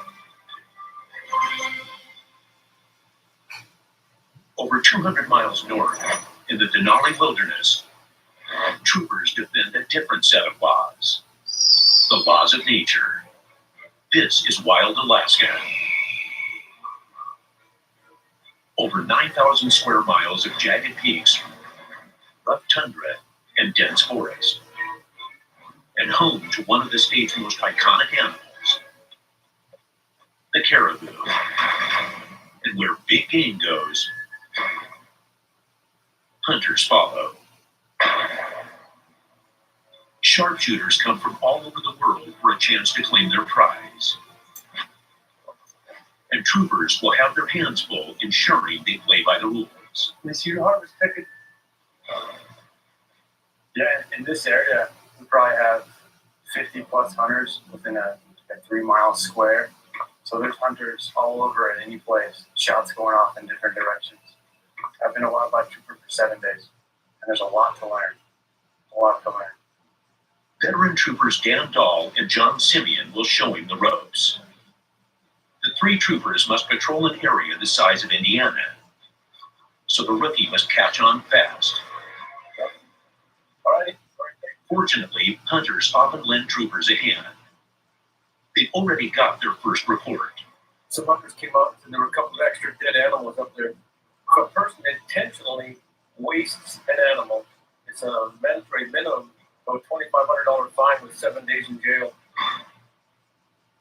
If anything goes wrong, the troopers will only have themselves to rely on. We're just so far away from everything right now.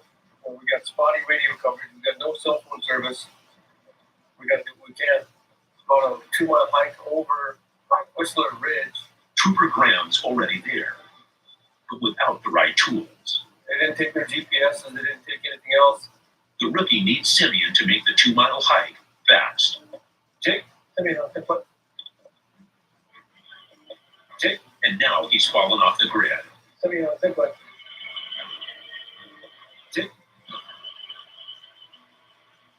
we're just gonna go to the top of the mountain and find them. Wildlife Trooper John Simeon is one of 3 officers responding to a report of an illegal caribou kill.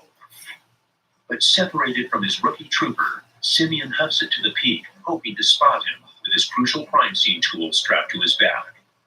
Metal detector here, we can find bullet fragments, can narrow it down to caliber size, which will slowly neck us down to hunters.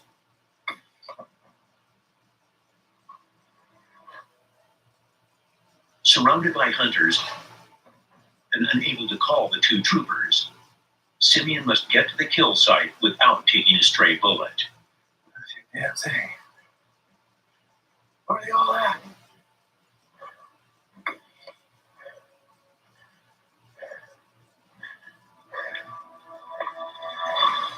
Let's go, guys. After a 2-mile hike, good news, it's troopers Graham and Dahl. They fill him in on the situation. How many shooters do you have? Yeah, like 5. We've got an extra carcass here that's sort of a mystery. The law allows only 1 caribou per hunter. This man insists he shot only once, but there are 2 carcasses. Talking to them all, and we don't have any proof or any admission to them shooting this one. How's it going? I'm John Simeon. Still, the hunter might be telling the truth. Simeon checks for bullets. If he finds more than 1, the hunter faces steep charges. A $2,500 fine and 7 days in jail. Uh-huh. Jake, One more, and he'll know if the man is lying.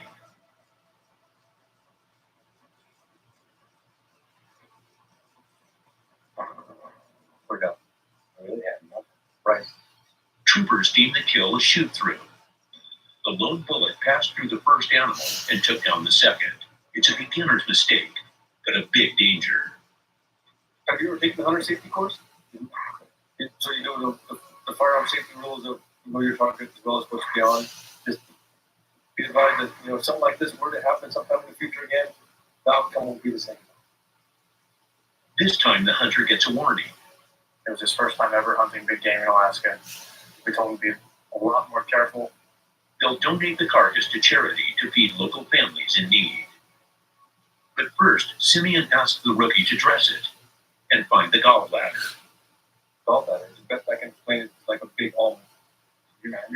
Keep that. Right? No, we're not leaving it here. If we just go through the intestines, we just don't want to leave that behind just to create more of a ruckus. It's pretty confusing. It's green like a big almond. Jake, it's harder than the rest. So if you just go through and just lightly squeeze, you'll feel. The big thing is, there's no such thing as a gallbladder on a caribou, but being a young troop that he is, digging for it really shows that he's got the guts to dig for something.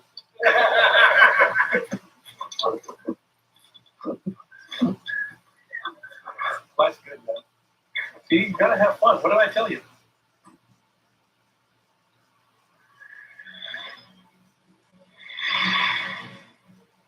"150 miles northeast in Fairbanks. The situation is deadly serious. It's midnight, and Trooper Ryan Lott is on a desperate search for clues in the case of a missing woman. He has driven all through the area looking for her vehicle and is not located it. He's very worried about her. The dad of this girl hasn't been able to contact her for 9 days. But now it sounds like someone has her phone. He thinks when he calls her cell phone, it rings once or twice, then goes to a generic voicemail. Fairbanks sits right in the center of what's known as Alaska's Bermuda Triangle. Every year, thousands of people mysteriously disappear from this area, either by accident or design or misstep, swallowed by the Alaskan wilderness. Yeah. Troopers must find the woman before she slips off the grid for good. There's still hope. I'm on The two. family receives a message from her phone.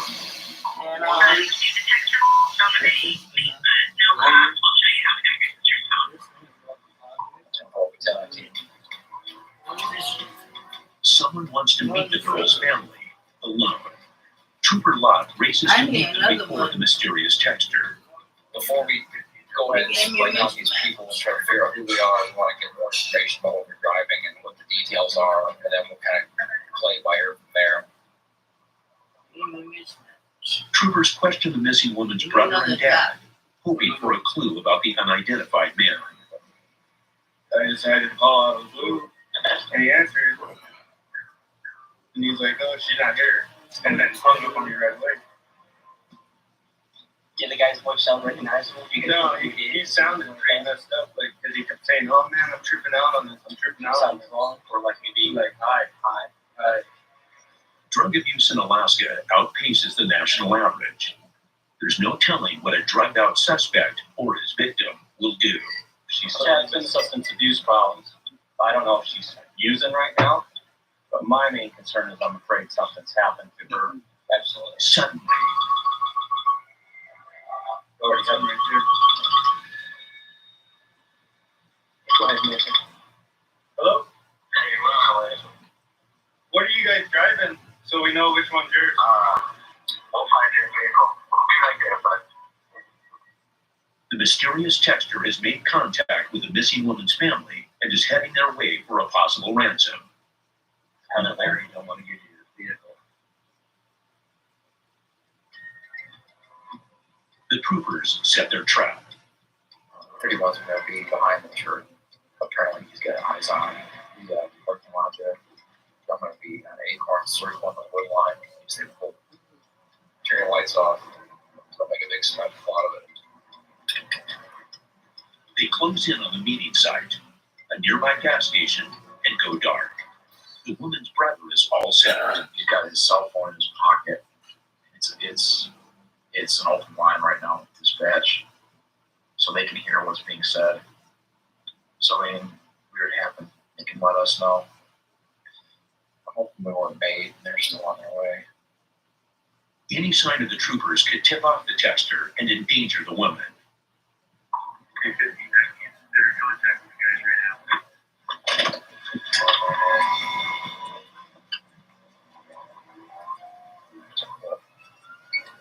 And now, 23.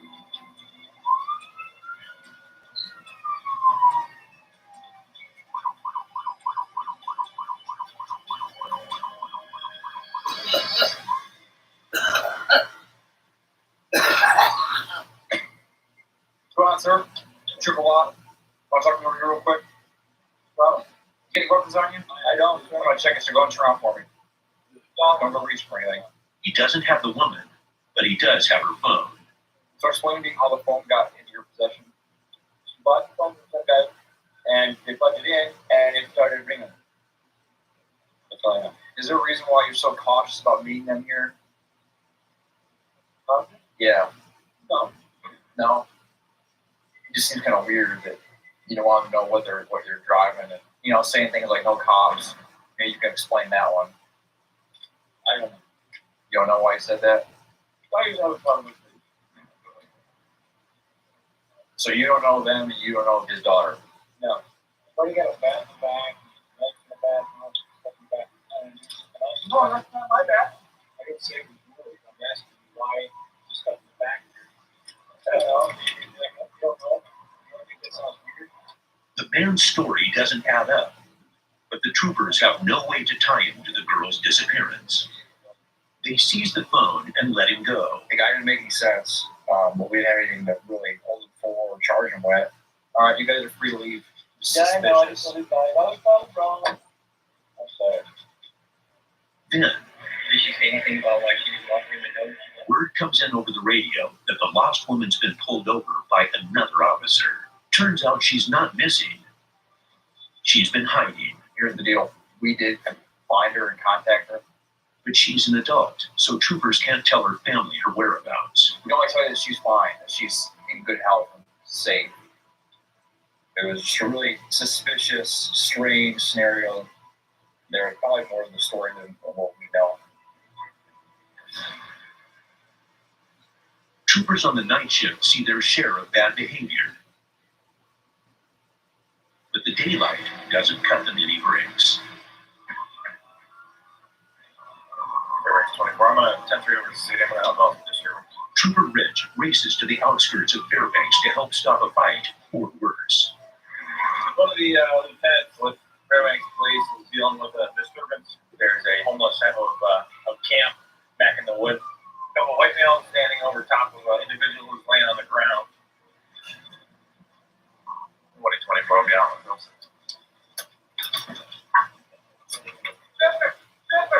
Frantic shouts cry out in the distance. Trooper Rich follows the calls deep into the woods.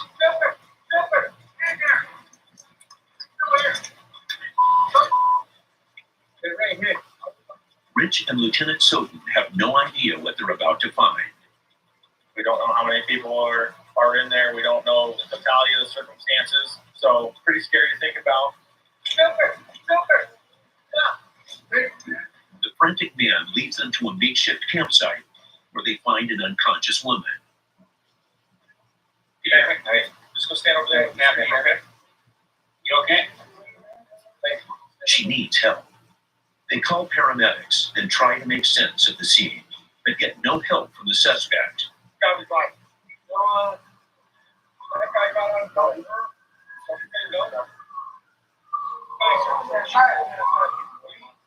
Get arrested. According to their statements, you came in here and started causing problems. I was sitting down here. You're not giving me a coherent story. That's fine. Hey, you need to calm down right now, okay? We're just talking to you. We're just talking, okay? And I invite you back. Put your hands behind your back. Get down. Stop yourself. Give us your hand now. You're gonna get tased. You're gonna get tased if you don't comply. Do you understand? You need to roll over on your stomach right now. You're gonna roll on your stomach. You're gonna get tased. You understand me? Troopers interrupt what may have been an assault in progress. But the confrontation angers the suspect's friends, and they rush in. Hey, if you come over here, you're going to be in handcuffs in about 2 seconds. Hey.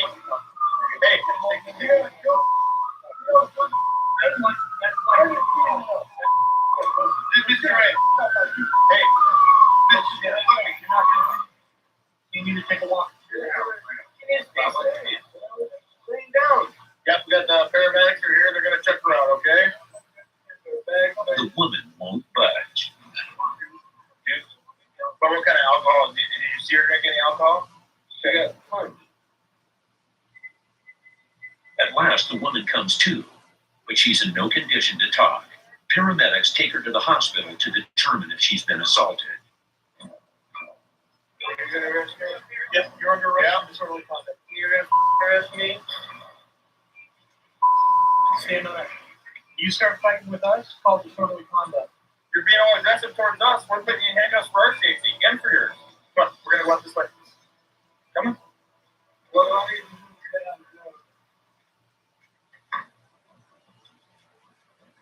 It's midsummer, the height of salmon season.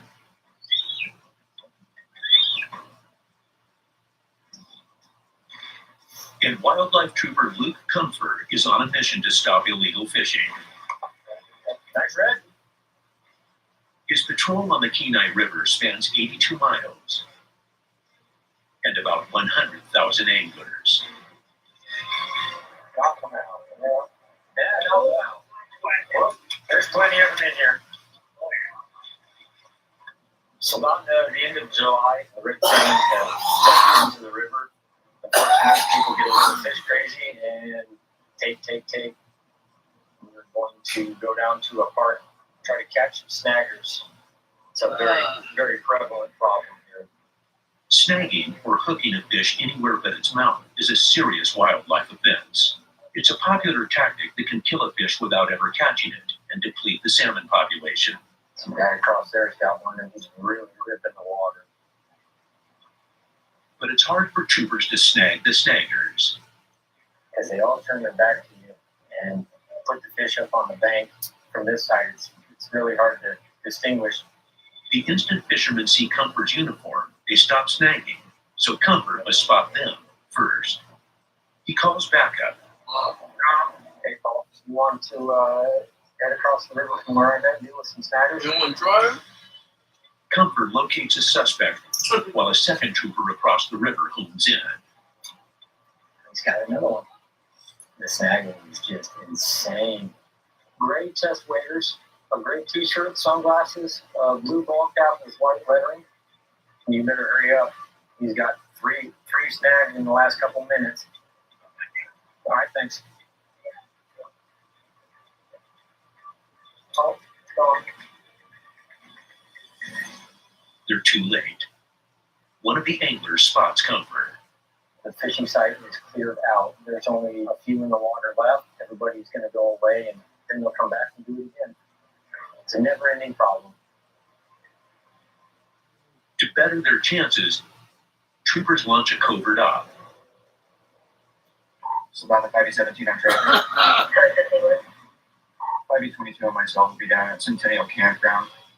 Trooper Travis Tillman brings in a secret weapon, an unmarked RV parked by the river. This is going to be an excellent spot, except for windows. While Trooper Comfort waits for the call to swoop in. Right on the water. Didn't ask for their spot. Within minutes, Tillman gets a bite. Yep, you can see it right there. Just dragging it like that through the water. You just want to get behind the left gill plate.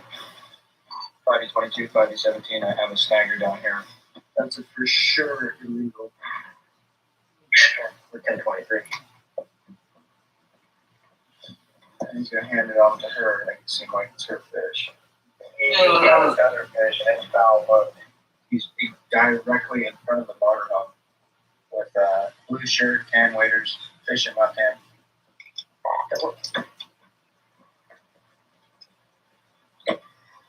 Hey, boss, how are you? You want to show me where you caught that fish? Yeah. Where is that? The lower jaw? Okay. What's the rule say about catching fish? I thought it was before the deal. No, so in the mouth. Okay. That snagging fish is not acceptable. Trooper Comfort sights the man and goes back into hiding. Meanwhile, in his lookout post, Trooper Tillman spots more devious behavior downriver. Dude, I got a good one. They're weighted out in the water. They're about as far out as you can see. There's a guy in a red hoodie with waders on and a heavy-set native boy with A net slung through his backpack. what they're doing is they're foul hooking them, and one guy will hold the net while the other guy takes the hook out. And it looks like they turn the net inside out and release it, but they have a stringer tied off to their leg. So when they're letting them go, they sink below the water, but then the stringer pulls tight. You want me to go contact him? Yep, just go check them for snag marks on the one that's. Okay. Do you recall where the fish were snagged at? One was snagged right at the pectoral fin. The other one should be about mid-body. Okay. We will wait right here for him. As the anglers head for the bank, Comfort recognizes one of them. Oh, I dealt with this kid before. There's no time to lose. He must intercept them before they can hide the evidence. Has he got eyes on him? They're dragging big stringers behind them. So.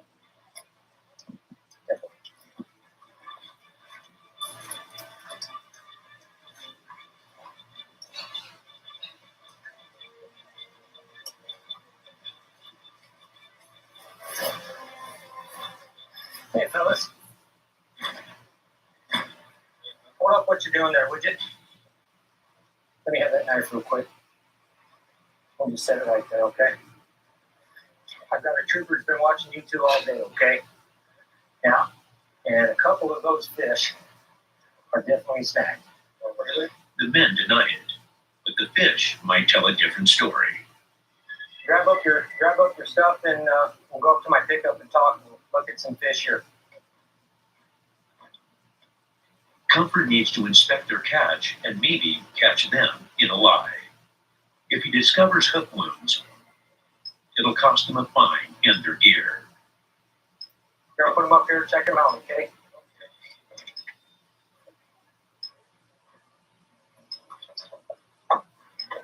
All of your fish, as far as I can tell, look like you're telling me the truth. All your fish are good. Then he checks the second man's fish. What is that? Where's that at? Yeah, at the bottom, not in the mouth. That's what I thought. I really didn't know. I talked to you before. The man finally confesses. You understand, if everybody's snagging fish and retaining them, there isn't going to be anything for your kids to fish. You can put your rod up in the truck here. Comfort finds the man $100 for snagged fish and seizes his rod. It just wasn't happening to see me from the beginning, but once he realized that he wasn't going to be able to get away with it, he finally came clean.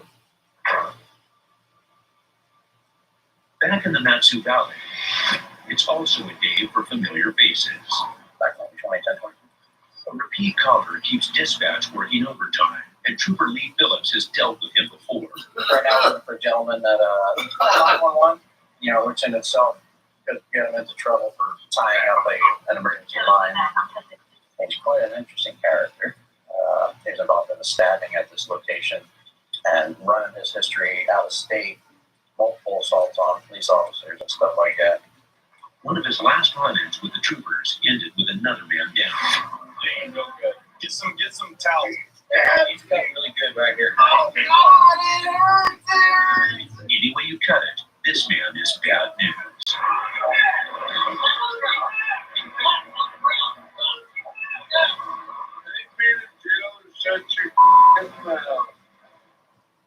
With this record, Phillips wisely breaks back up. Back on 20, probably before January, we have it done.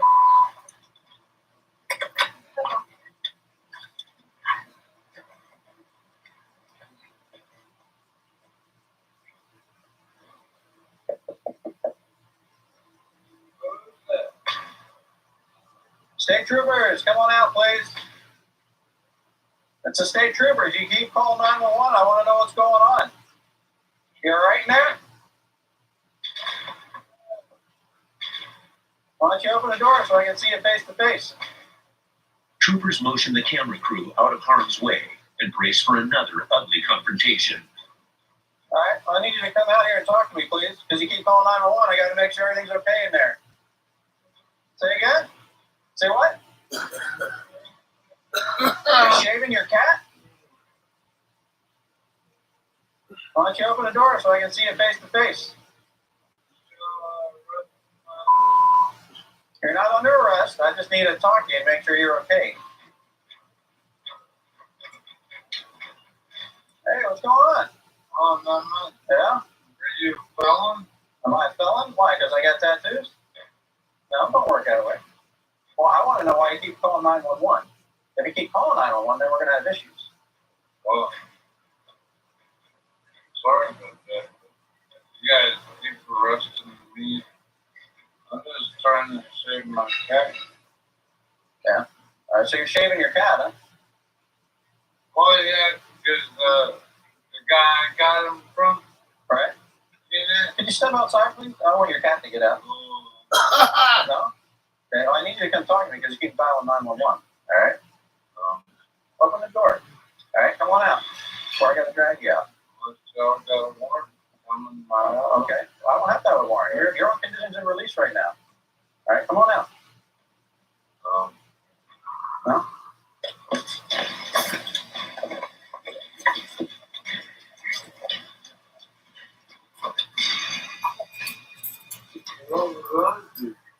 First of all, you've been drinking. I can smell that right now. I can see it in your eyes. Second of all, you just got arrested 2 days ago, and your conditions of release are to have no alcohol. So right now, you're not under arrest, but you're being detained, all right? Because you keep calling 911. I got to figure out what's going on inside here. Might want me 21 detained. Why is that? I haven't been on probation or nothing. I'm an American citizen. Why is it going on?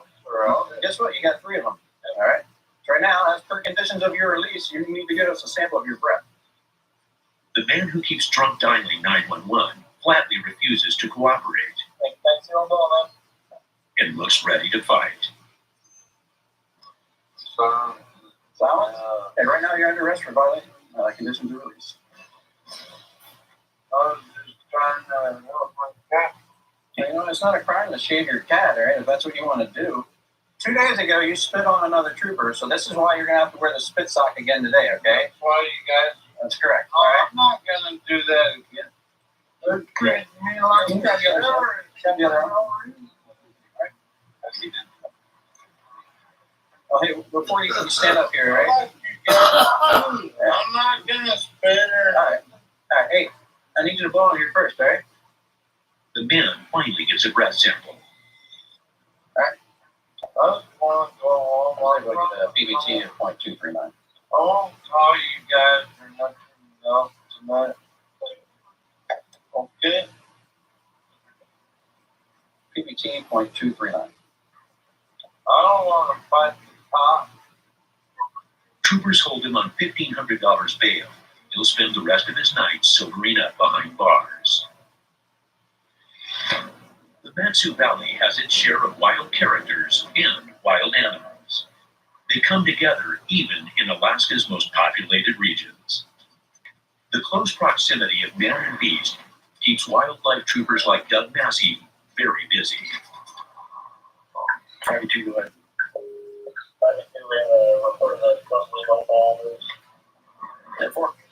Moose are one of Alaska's most prized big game animals, providing many families food for winter.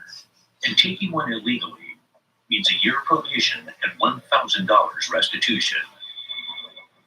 I got a report from a father that his son took illegal bull. They call it to turn themselves in. Turning yourself in doesn't automatically get you a pass. It all depends on the circumstances surrounding. I'll find out if dad directed him to shoot. If dad directed him to shoot, he might end up getting cited. I just gotta weigh out the situation. He meets up with the father and son to get the story. All right, Doug Massey, nice to meet you. Is this the young gentleman? Do you have your hunter safety card? All right. So take a look at your antlers real quick. Bull moose with antlers 50 or more inches wide are fair game for hunters in the valley. What they're trying to do with the antler restrictions is protect breeding bulls. Fishing Game's idea is to take out the moose that are beyond those breeding years and keep the moose in the gene pool that are at optimum breeding age.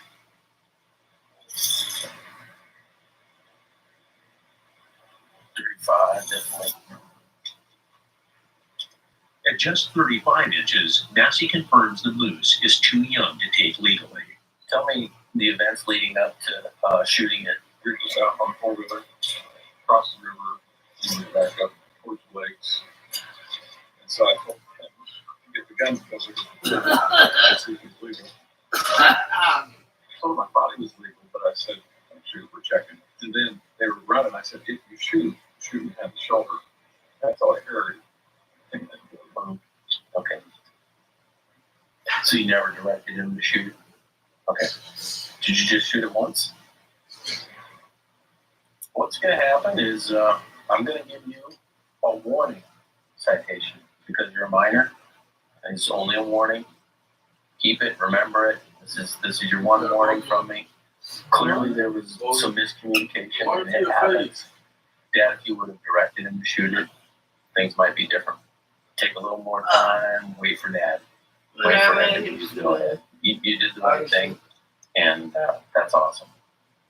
She said, We're not out to hammer everyone. People do make mistakes, and we exercise discretion. That kid will remember what happened today for the rest of his life. Establishing, do the right thing, and good things will happen to you is really important, especially, a kid that young. You did the right thing, you turned it in right away, so this is just a warning. I bet it. Sure don't eat much sugar. Massey takes the meat and donates it to a local family in need. My daddy's feeling. How you doing? Good to see you. Surprised. I had two good outcomes here. I had the young man who learned a lesson, and you take that bad situation, make it even better by being able to give This moves me to someone who wouldn't be able to get it Go to himself. We'll see you later. you say right on the way. In the Alaskan interior, Oh, you want more today? a shots fired call sends Trooper Gabe Rich deep into Alaska's famed gold mining country. We just got a report that there was a couple gunshots. Soon after the gunshots, there was 2 flares shot up into the air. With riches worth millions on the line, some miners will stop at nothing to stake their claim. Shots have been fired, and we have no idea what's going on. And once we get there, we don't have any communication. There's no cell reception, no radio comm. At the base of the mining road, more details come in. We just got an updated location from dispatch. The problem is it's about 15 to 20 miles back off the highway. I mean, they're maintained enough to get dozers and excavators and dump trucks up in there, but not super suitable for a Crown Vic. Night's falling fast. If Rich's patrol car breaks down, he's hooking it deep into the dark Alaskan night and straight through bear territory. Aside from the fact that there's folks out here with guns, there's a lot of bears, both black and grizzly bears. It never fails every year. I run into at least 1, if not 2 grizzly bears. Sometime this week. Alright, we'll do it right now. To show me how to Yeah, I think we can kill the overhead. This mine cabin that we're going to is down in the bottom of a valley. We don't want anybody to see us coming. We always want to maintain the element of surprise, and we have the ability to do so. But now, it's Trooper Rich who's surprised. A vehicle coming. That's why I be telling y'all.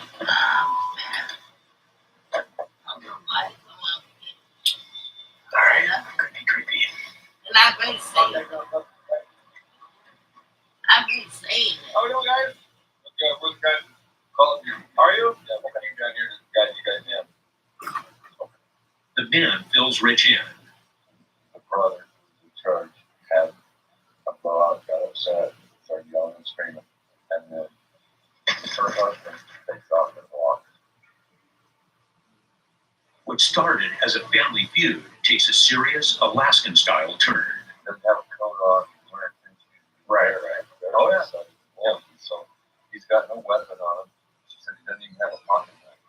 The mysterious call quickly becomes a search and rescue. The road is really kind of rough, you know. The one creek crossing, the first one's going to be pretty good. The second one's going to have drop. I agree with Dick. Gary's cars past that and make it that far. Okay. Rich is 100 miles from post and in an area where wild predators have home court advantage. He doesn't have the gear he needs for a rescue operation, but it's go time, and the race to find the missing man is on. There are lots of bears, lots of wolves here in this valley, and all over this area, but so we'll try to see if we can't locate him. But predators aren't the man's only threat. If you're not adequately dressed for this climate, it doesn't take much to get too cold to function. So we'll try to get up here and locate him before he has any issues with the weather or the wildlife. And this is going to be bad creatures. Suddenly, headlights. At 2 a.m. in the middle of nowhere, this secluded road's getting a lot of activity. See what's going on, see if these are the folks we're looking for.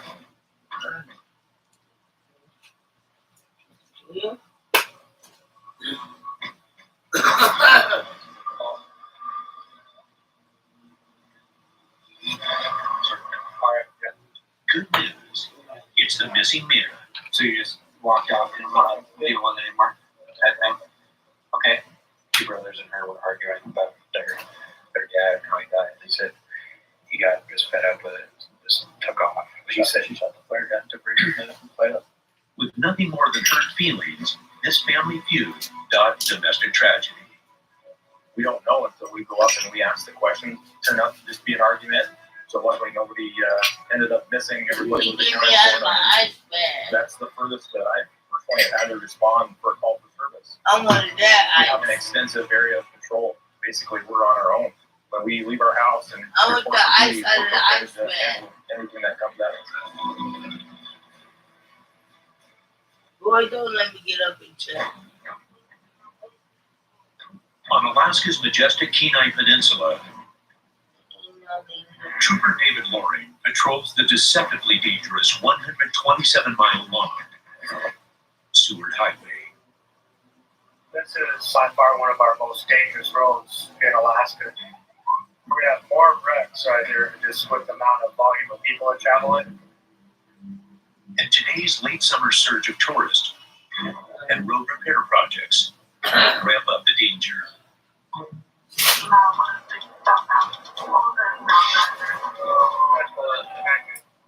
Just hang on, guys. A speeding car has lost control and flipped off the roadway. Guy reported a single vehicle roll over. Unsure how many were in the vehicle. Very little information.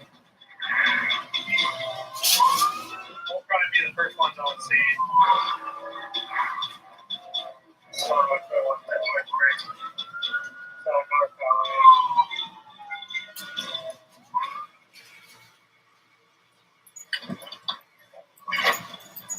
She can't feel her legs right now. Okay, really got back. I know, honey, it's okay. There's a policeman. Okay, ma'am. He's gonna turn it in the car. Oh, ma'am, I'm super Lori. Breathe calm. We're just gonna have you, okay? So just hold her head there, okay? Just breathe. You're all right.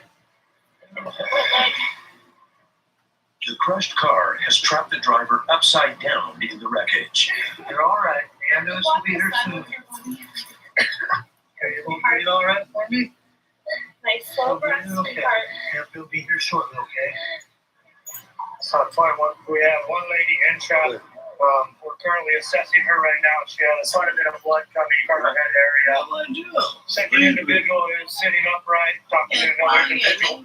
The vehicle's passenger watches helplessly nearby, shaken but uninjured. Just hold her head there, okay? Right? And we have fuel leaking from the vehicle. The woman's conscious, but sitting in a growing puddle of blood and gasoline. Lori must get her out of there fast. Can you come over here for me, sir? Yes. I'm going to pop this window.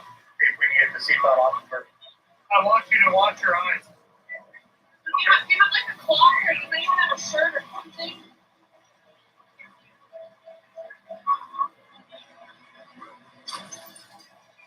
Just hold her head there, okay? Come on. But it's no use. The woman's pinned underneath the car. So at 1.1, she is unable to get out of the vehicle. Loring calls in backup. He needs to get this car off her now. Okay, we're here for you, okay? I know, honey. Yep, we'll be here shortly, okay? Nice slow breath, Okay. sweetheart.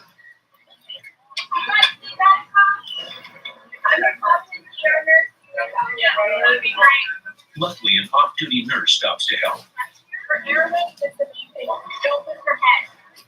Trooper Loring cradles the woman's head as the nurse carefully surveys the extent of the trauma. Yes or no? Okay. Anything on your leg? No. Feel anything yet? No. Feel that? Don't worry, you're doing a good job, okay? Okay, help is on the way, okay? I'll be here shortly. Got the phone on. Please tell them there's a high probability of a cervical fracture here. Okay. We are Well, hit my radio. Just hit that button right there on my radio. the orange button. There you go. So on 121.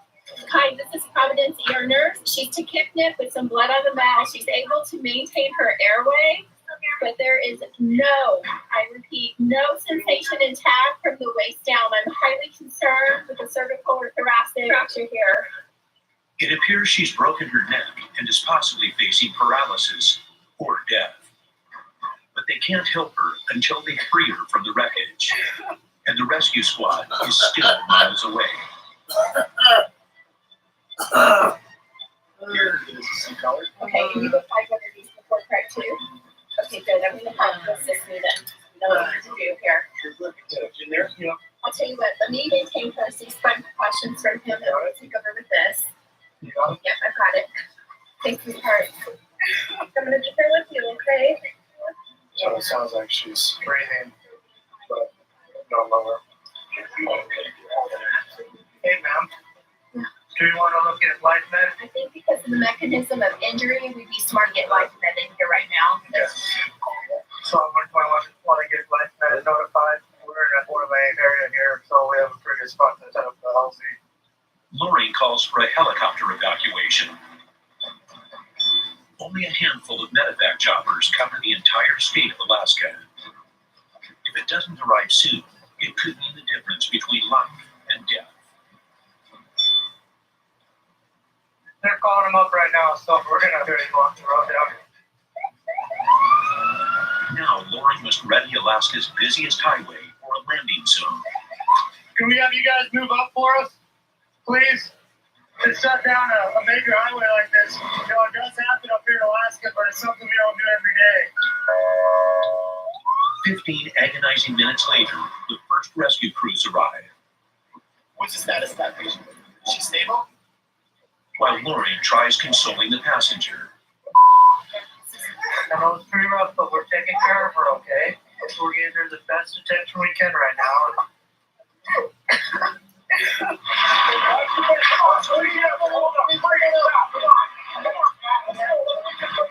She's in pretty bad shape. Internal bleeding, there's things like that going on. And the sooner we can get out of here, the less internal bleeding. I definitely might be taking place right now.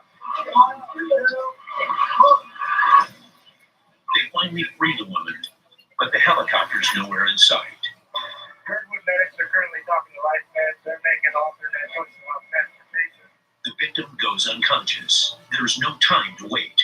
Medics decide to rush her to the hospital by ambulance. So on northbound, we're opening up the southbound lane. I did get some reports of some aggressive driving. I talked to an individual saying that she was driving extremely fast when they passed and lost control when she tried to get the other lane. And they're not following the speed limits. And it's one of those things on a busy road like this, people are in a hurry to get back to Anchorage. And that's something that, we try to get out of and pull people over, but there's just only so much we can do.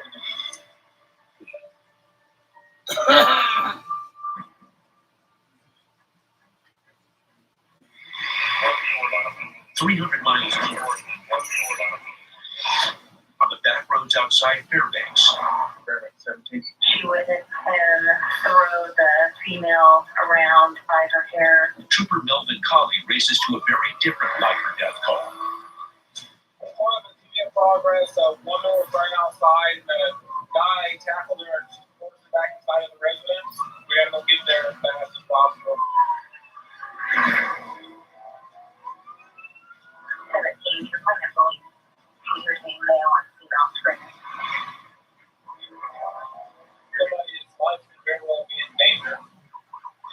Fairbanks is one of the most dangerous cities in the nation for violence against women, and domestic violence dispatches are some of the most dangerous calls a trooper can answer. So Colley approaches with caution and kills his sirens. These sirens travel really far. We don't want to alert them that we're in the area and that we're coming because they give them time to decide they're going to leave. The element of surprise is going to be our best tool. But his stealth approach increases the danger on these back roads. This is a really narrow road. There's a lot of people that ride their bicycles down here, so.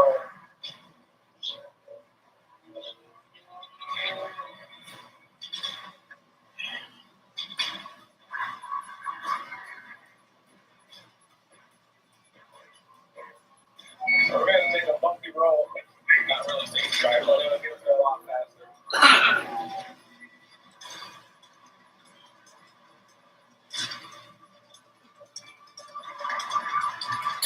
Fairbanks 17, I believe you was going to be technically.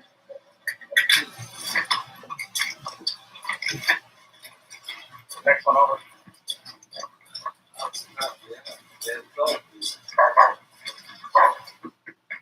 Hey, Trooper, open it up. Hey, Trooper, open it up. Yeah, we need toilet paper. If I'm calling you about, No answer. With a life on the line, there's no time for courtesy. Try and kick it.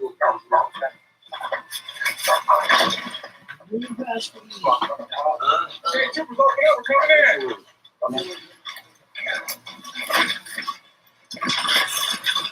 Hey, troopers, we're coming in. Whenever you have forced entry, you don't know what's on the other side of that door. So it's always a scary aspect to it.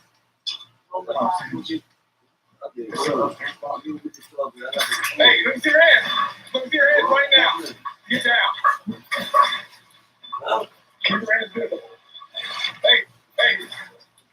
Fairbanks 17, one detained. His tomb's at the house. He must still up.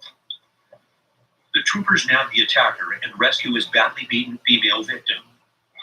Ma'am, can you come down here, please? What's going on? What happened today? No sense protecting. We have witnesses who saw what happened outside. But Trooper Colley presses for answers. Were you trying to leave him when he dragged you in here? No, I just wanted to go. I see you wiped the blood up that was over there. Are you trying to hide that from me? He didn't. Was it with a closed fist or open? And when we were at the door, He scared him. and well, he's gone now. They got into an argument, and when she was trying to leave, he assaulted her multiple times, including strangulation. Troopers charge the man with assault and kidnapping. Now he's facing a minimum of 5 years in prison. Out of the 5 charges that he was charged with, 3 of them are felonies. He's going to jail tonight. This is something that he decided to do, and he has to pay for that.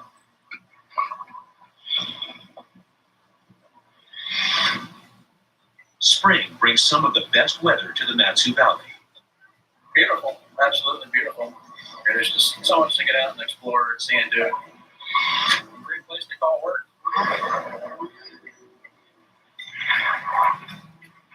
But Trooper Lee Phillips has no time to enjoy the scenery. I'd be 20 minutes on third copy of the service. Where to go? Just go to 911, screaming on multiple shots and a lot of screaming. Check for it. And so right now we have a disturbance that came in. Neighbors told us about the gunshot down the road. It's a residential neighborhood. We go to that street block. Phillips doesn't know what to expect with this armed suspect. But with troopers spread thin on this busy Saturday, he'll have to face him without backup. We don't want to just pull in the driveway. He does have firearms. You never know what state of mind someone is in. We'll approach the residence carefully. Back on 20 through the area.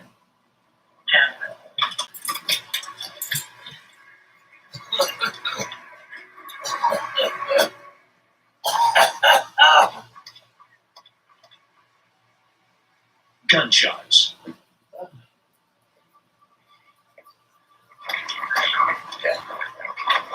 Back on the 20, there is gunfire coming from down this area.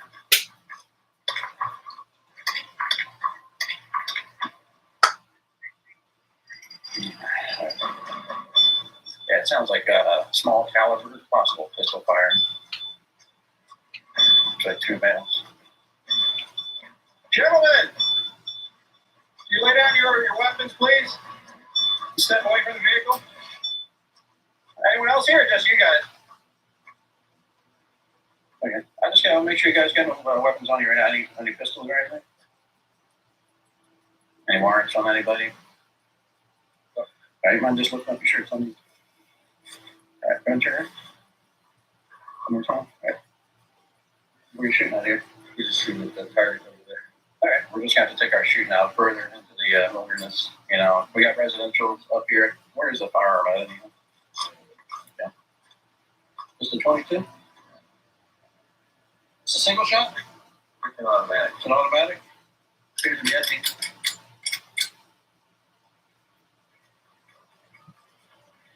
So who's shooting? You're shooting? Yeah. Okay. And who's drinking? Operating a firearm while drinking can land the shooter in jail and make him unpredictable. You're shooting and drinking? Yeah. Just a beer? All right. Just give me 1 second. I just got to run some things, and then I'll be right back. All right. You guys don't mind just standing right over there. Thank you. I have a 32 for you to run. Please shoot a firearm while drinking alcohol. So got a PBT on them and seize the weapon.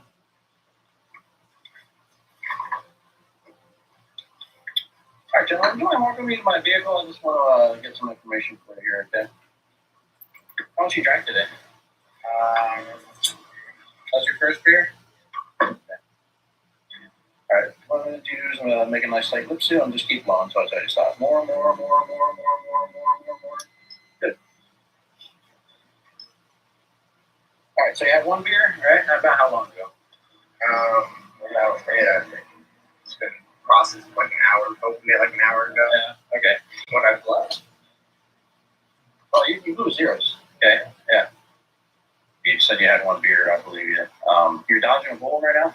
Ironically, you can't be shooting firearms and consuming alcohol. That could land you in jail. Trooper Phillips lets them off with a warning. What are you done? I'm giving it back to you. All right, thank you very much, Sean. Have a good one. Sunset in Fairbanks, and Trooper Brian Seisel's nightly war on crime is just beginning. We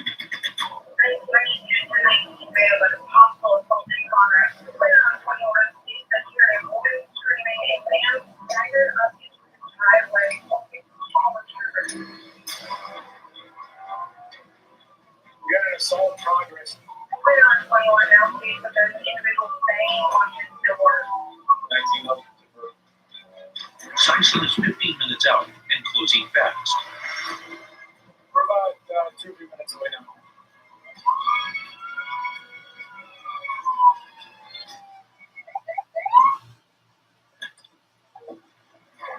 Where's it at? It's in here. All right. You just beat me on that go. Okay. Seisel follows the screams to the front lawn of the cabin and the assault victim. Let's get EMS rolling for the female. She's hysterical and almost naked. I just want to be over here. Can you tell me what happened? They tried to kill me.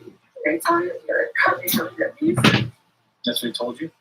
Yeah, and I tried to get away from it like a few times. But he was faster than me. He drove me into me.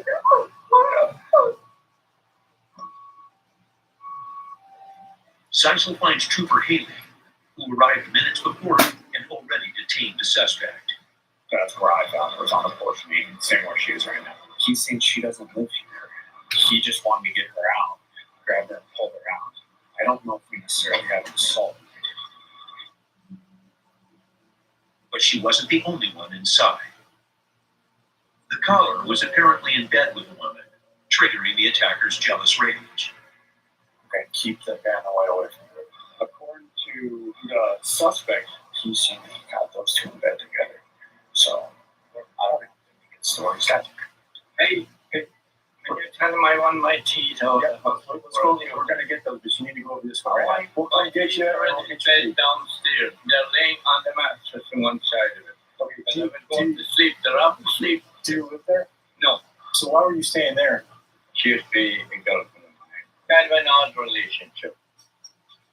So you guys are fooling around. We were hoping. That's what we don't talk. And he got all bent out of shape over it. He's such a liberal, sexual man. And they always want me to be with him twice a week, 3 times a week. What do you want, like a threesome or something like that? Like all three of you guys do something? Or we I have hip gone for that, but I've never done that. And he's not a jealous guy. He wanted to share her with people. And now, because she was winking at me, he wants to kill her. This is bizarre. It appears the attacker didn't want to share his girlfriend, after all. But this third wheel has more pressing concerns. Can you tell him I want my teeth? You've told me like 3 times now about your teeth, and I did not forget. Seisel returns to the front lawn where the woman is refusing help. I don't want to go. You don't want to go to the hospital, so you don't want to be examined or checked in like that. What does that ever do for anyone? Nothing. You know what? My legs will see the bruises. Doctors are She doesn't want help. She wants revenge.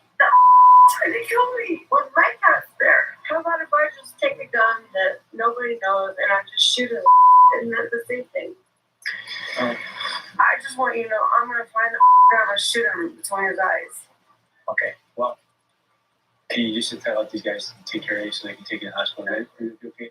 She finally agrees to go to the hospital, while troopers decide who's going to jail.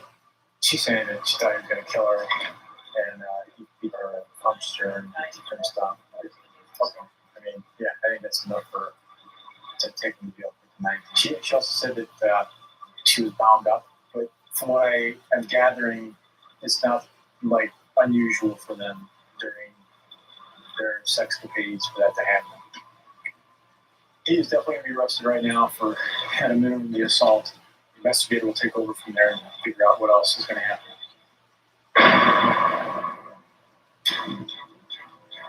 Back in the Matsu Valley, Trooper Matthew Detterman is also responding to a cry for help, but from a fellow trooper.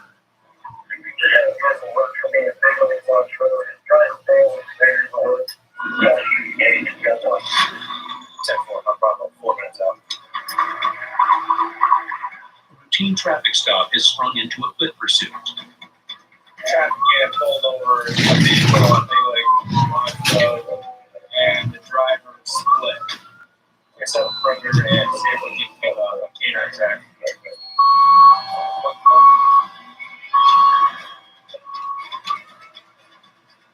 When Trooper Detterman arrives on scene, Where's the other unit? the suspect's detained, but the officer's missing. Back up over 40 miles with the passenger. Detterman finds a civilian guarding the car's passenger, and Trooper Alvarado in the nearby woods chasing the driver. Got the keys to the car. Oh, I appreciate it. So thank you very much. You're welcome. But the driver gets away, so Borrego returns to question the passenger. So who's your buddy that ran? I don't even know who he is. You don't have any idea who he is? Sure you just picked me up, taking me up Burma. I believe that. Go ahead and have a seat right there, man.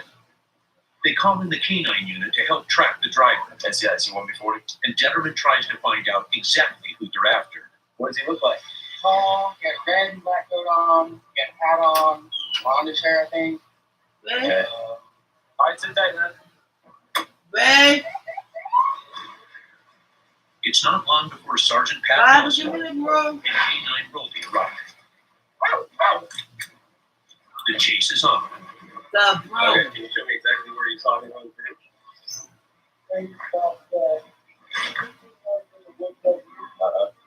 He was over there in Bangkok, and then I was going to tell you that. If the driver bolted, he must have something to hide. Until troopers know more, they must consider him armed and dangerous. Back from 1B40. I'm always 1B9. We're heading west. Right here. Right here. Okay, good.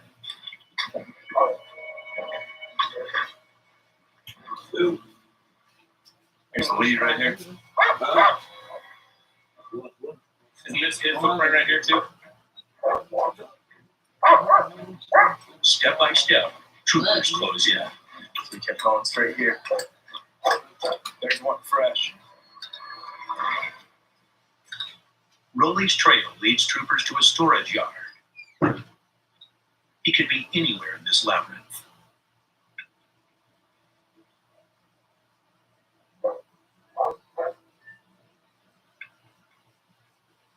Here's that same footprint. There are a few over here, going across here. They lead to an open doorway and then out. Fresh footprints off to your left. Okay.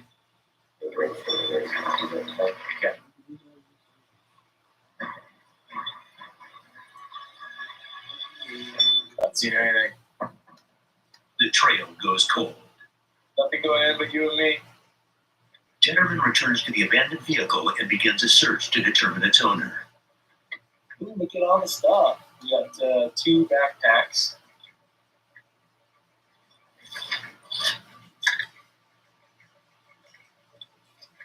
Imagine that. Somebody's distributing. Gotta find it now. Oh, this is the scale. Where the drugs at? Somewhat. Good. I need There you tissue. go. That is good. They're not running because of this. Let me see that other bag. The bag. Yeah, they're running for the crystal. It's crystal meth. Possession for even a small amount of crystal meth is a felony worth up to 3 years in jail for a first offense. Oh, he's probably got a lot more on him. Hey, isn't that the passenger seat?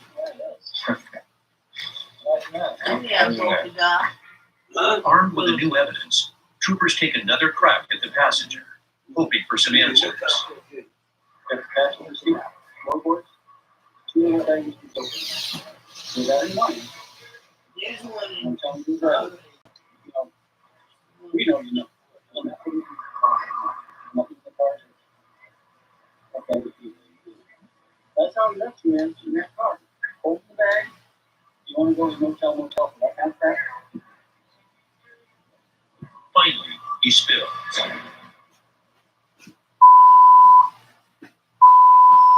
I dealt with it. And you know his mama lives down here. And that's probably where you're in.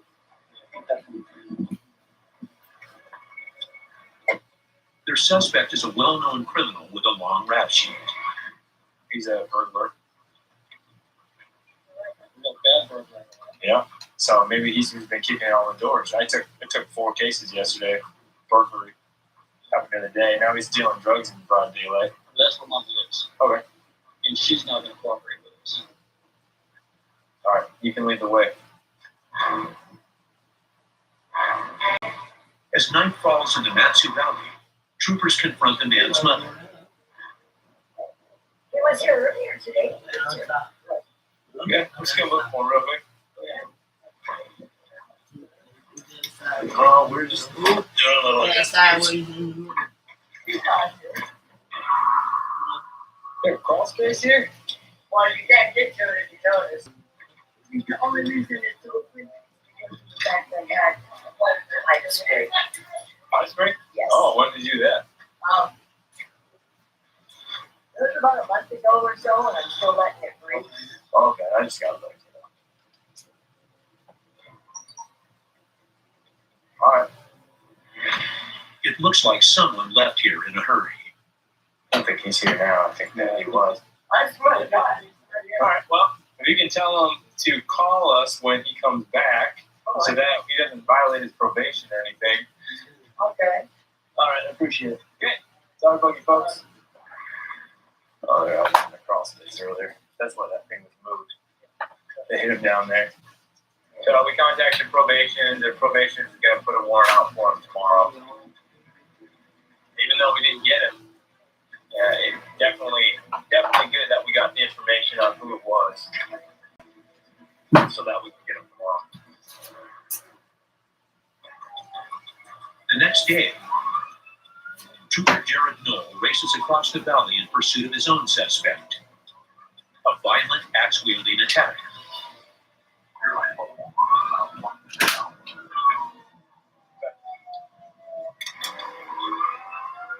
Could turn into a deep situation quite rapidly.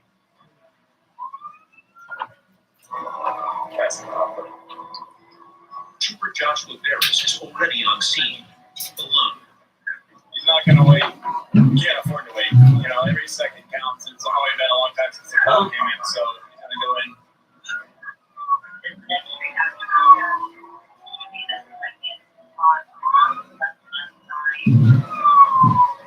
But in the backwoods of the Matsu Valley, no one can find the remote location. Still trying to find the exact address. Knoll desperately tries to decipher the directions. Firm's going to be after North Main Coach. 49 for your down the long right? He finally arrives on scene. 45.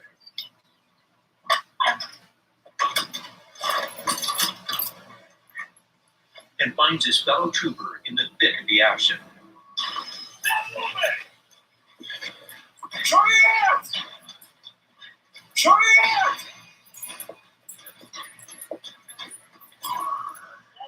got him. Walk backwards towards me. Do it now. Walk backwards towards me now. Keep walking backwards towards me. Do not reach for your pocket. There's someone else in the window. Walk backwards towards me. The suspect doesn't have an axe as reported, but he does have a knife. You got me? Who else is in the house? Go here. Left. Stay right there. That knife back there. The female caller is nowhere to be found. If there was somebody else down the window, no, couldn't tell. There's always a possibility that she was at the cabin injured or worse. They go in, guns drawn. Hey, Cooper! Anybody in there? Come out now! There's a door on the backside. All right.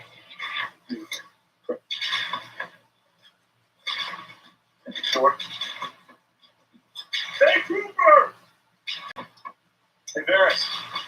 Got a crawl space. You sure you're soft, man? Pretty sure. Hey, Cooper!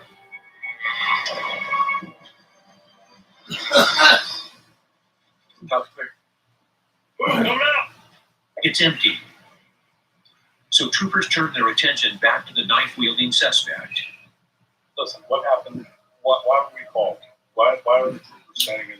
Because I have guns and knives and axes. You weren't coming out with that? No, sir. Right.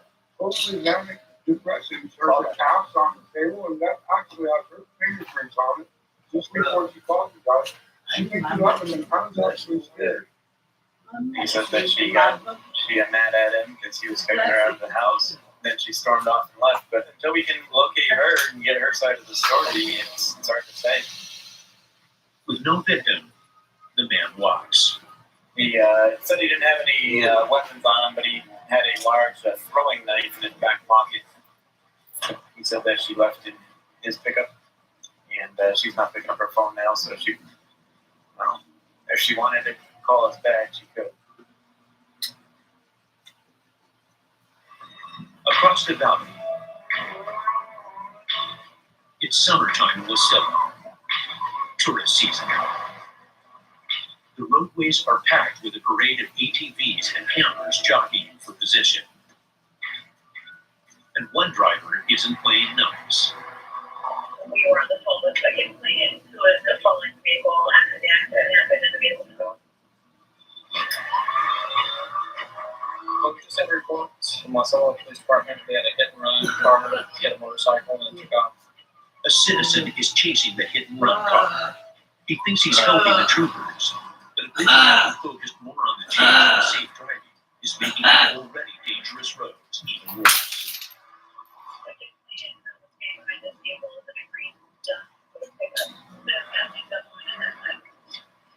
About a mile away. But just as Rafe is closing in, he catches a break. The vehicle just passed the looks like the passenger here is working. We had somebody that spotted the car and saw it turn into a house. Back there in 23.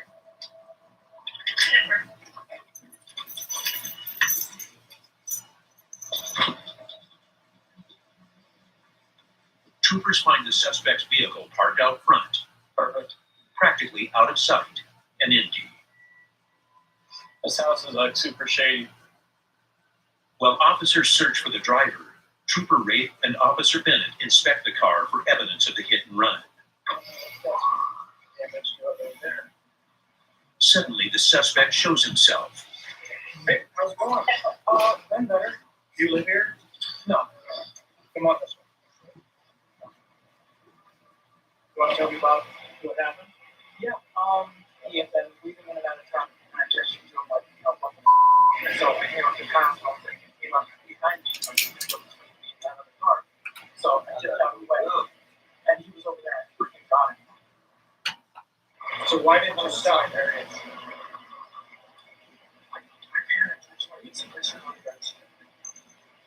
We're 10 miles from the accident now. I mean, you could have pulled over at the fire station. I know what's up on the side of the road somewhere because I know I have to eventually.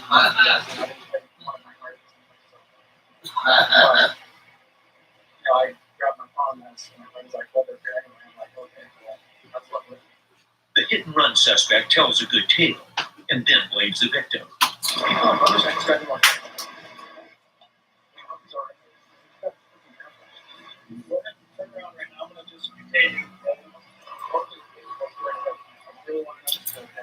Well, he's not okay. But before Trooper Rafe can clear this call, Jeez, please. he spots another reckless driver.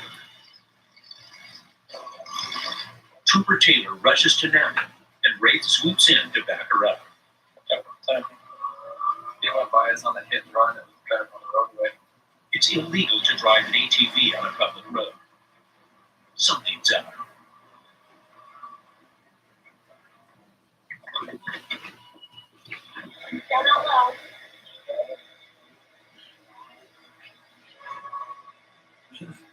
I'm sorry, but yeah, one trip was out, or right here was out.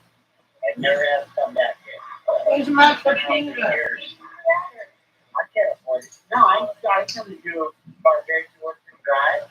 I'm not crazy. Alright, so say you want to take all the way. Right here. Perfect. Got it.